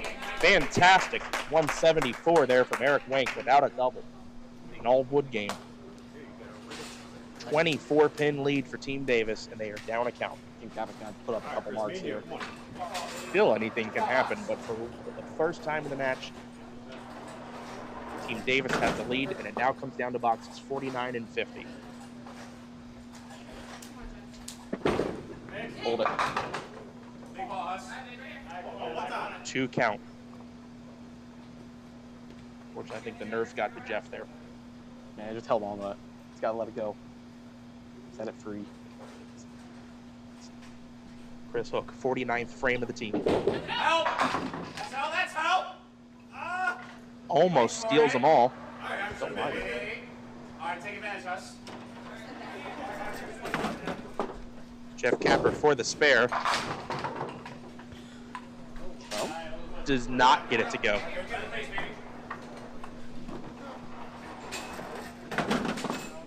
Chris Hook looking for the insurance mark right here. Just the head pin. Just an ordinary head pin. Got the spare.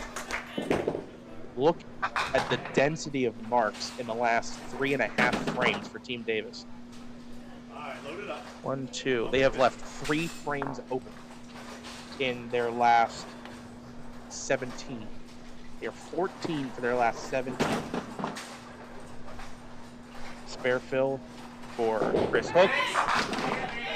All 10. A grind to get to 128. Staying alive in the pool.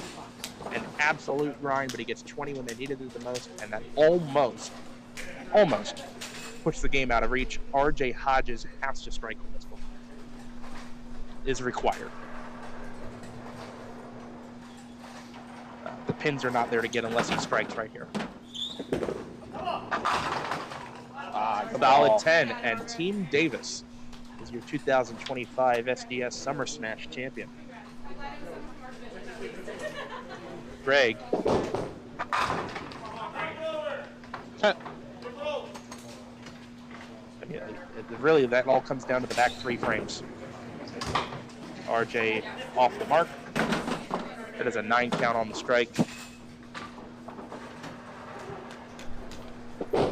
Greg finds the head pin.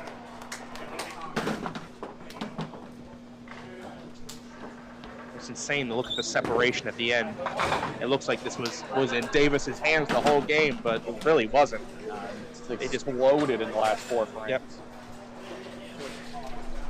Yeah, that is 15 of their last 18 marks. Final ball of the tournament. Greg takes 8, and your final score, Team Davis 780, Team Capper 739. Can we get some yes Johns in the chat? Yeah, can we get some yes Johns in the chat? All right, we're not doing an interview, right? Team 22 don't do interviews. Unless you want to talk to JD. No, the question is, do you want to talk to JD? I mean, we could, yeah, let's see what happens. All right, we'll play the game. We'll play the game. You call him over, I'm not calling him. JD, you've been selected for the winner's interview. How did I get so lucky?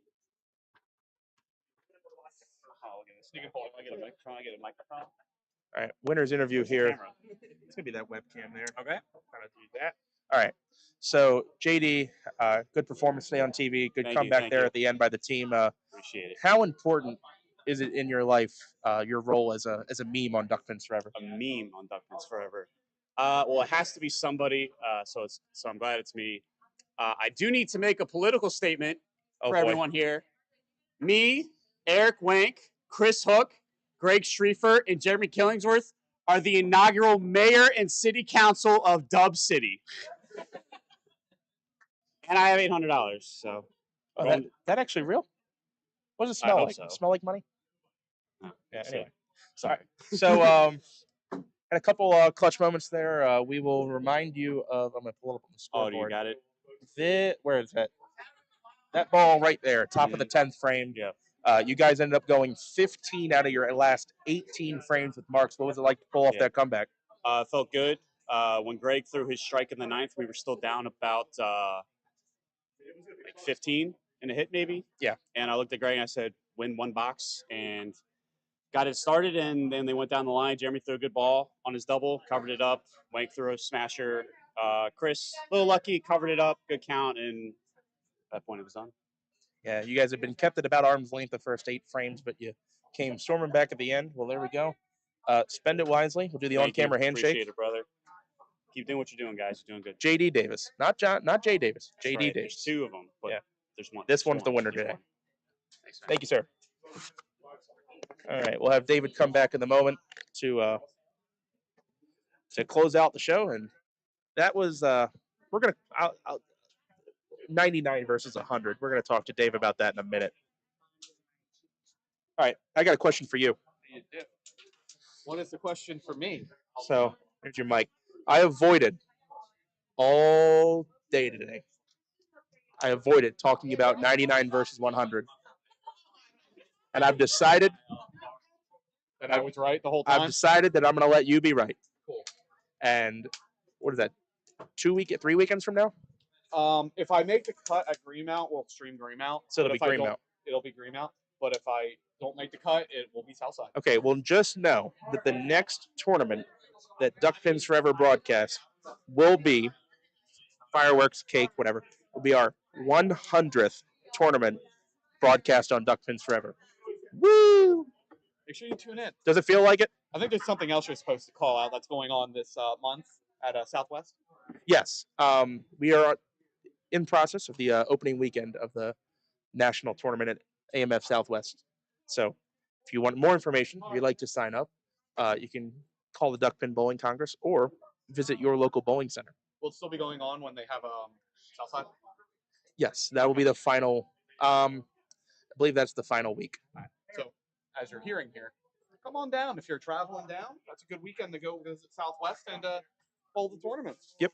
Or if you're bowling Pop Whitten on a Friday at Greenmount, go bowl the national tournament on Saturday, and then join us on Sunday. I'm going to be there next weekend. All right. Well, we'll see you from whenever. For the next broadcast, will be the 100th, but this was the 99.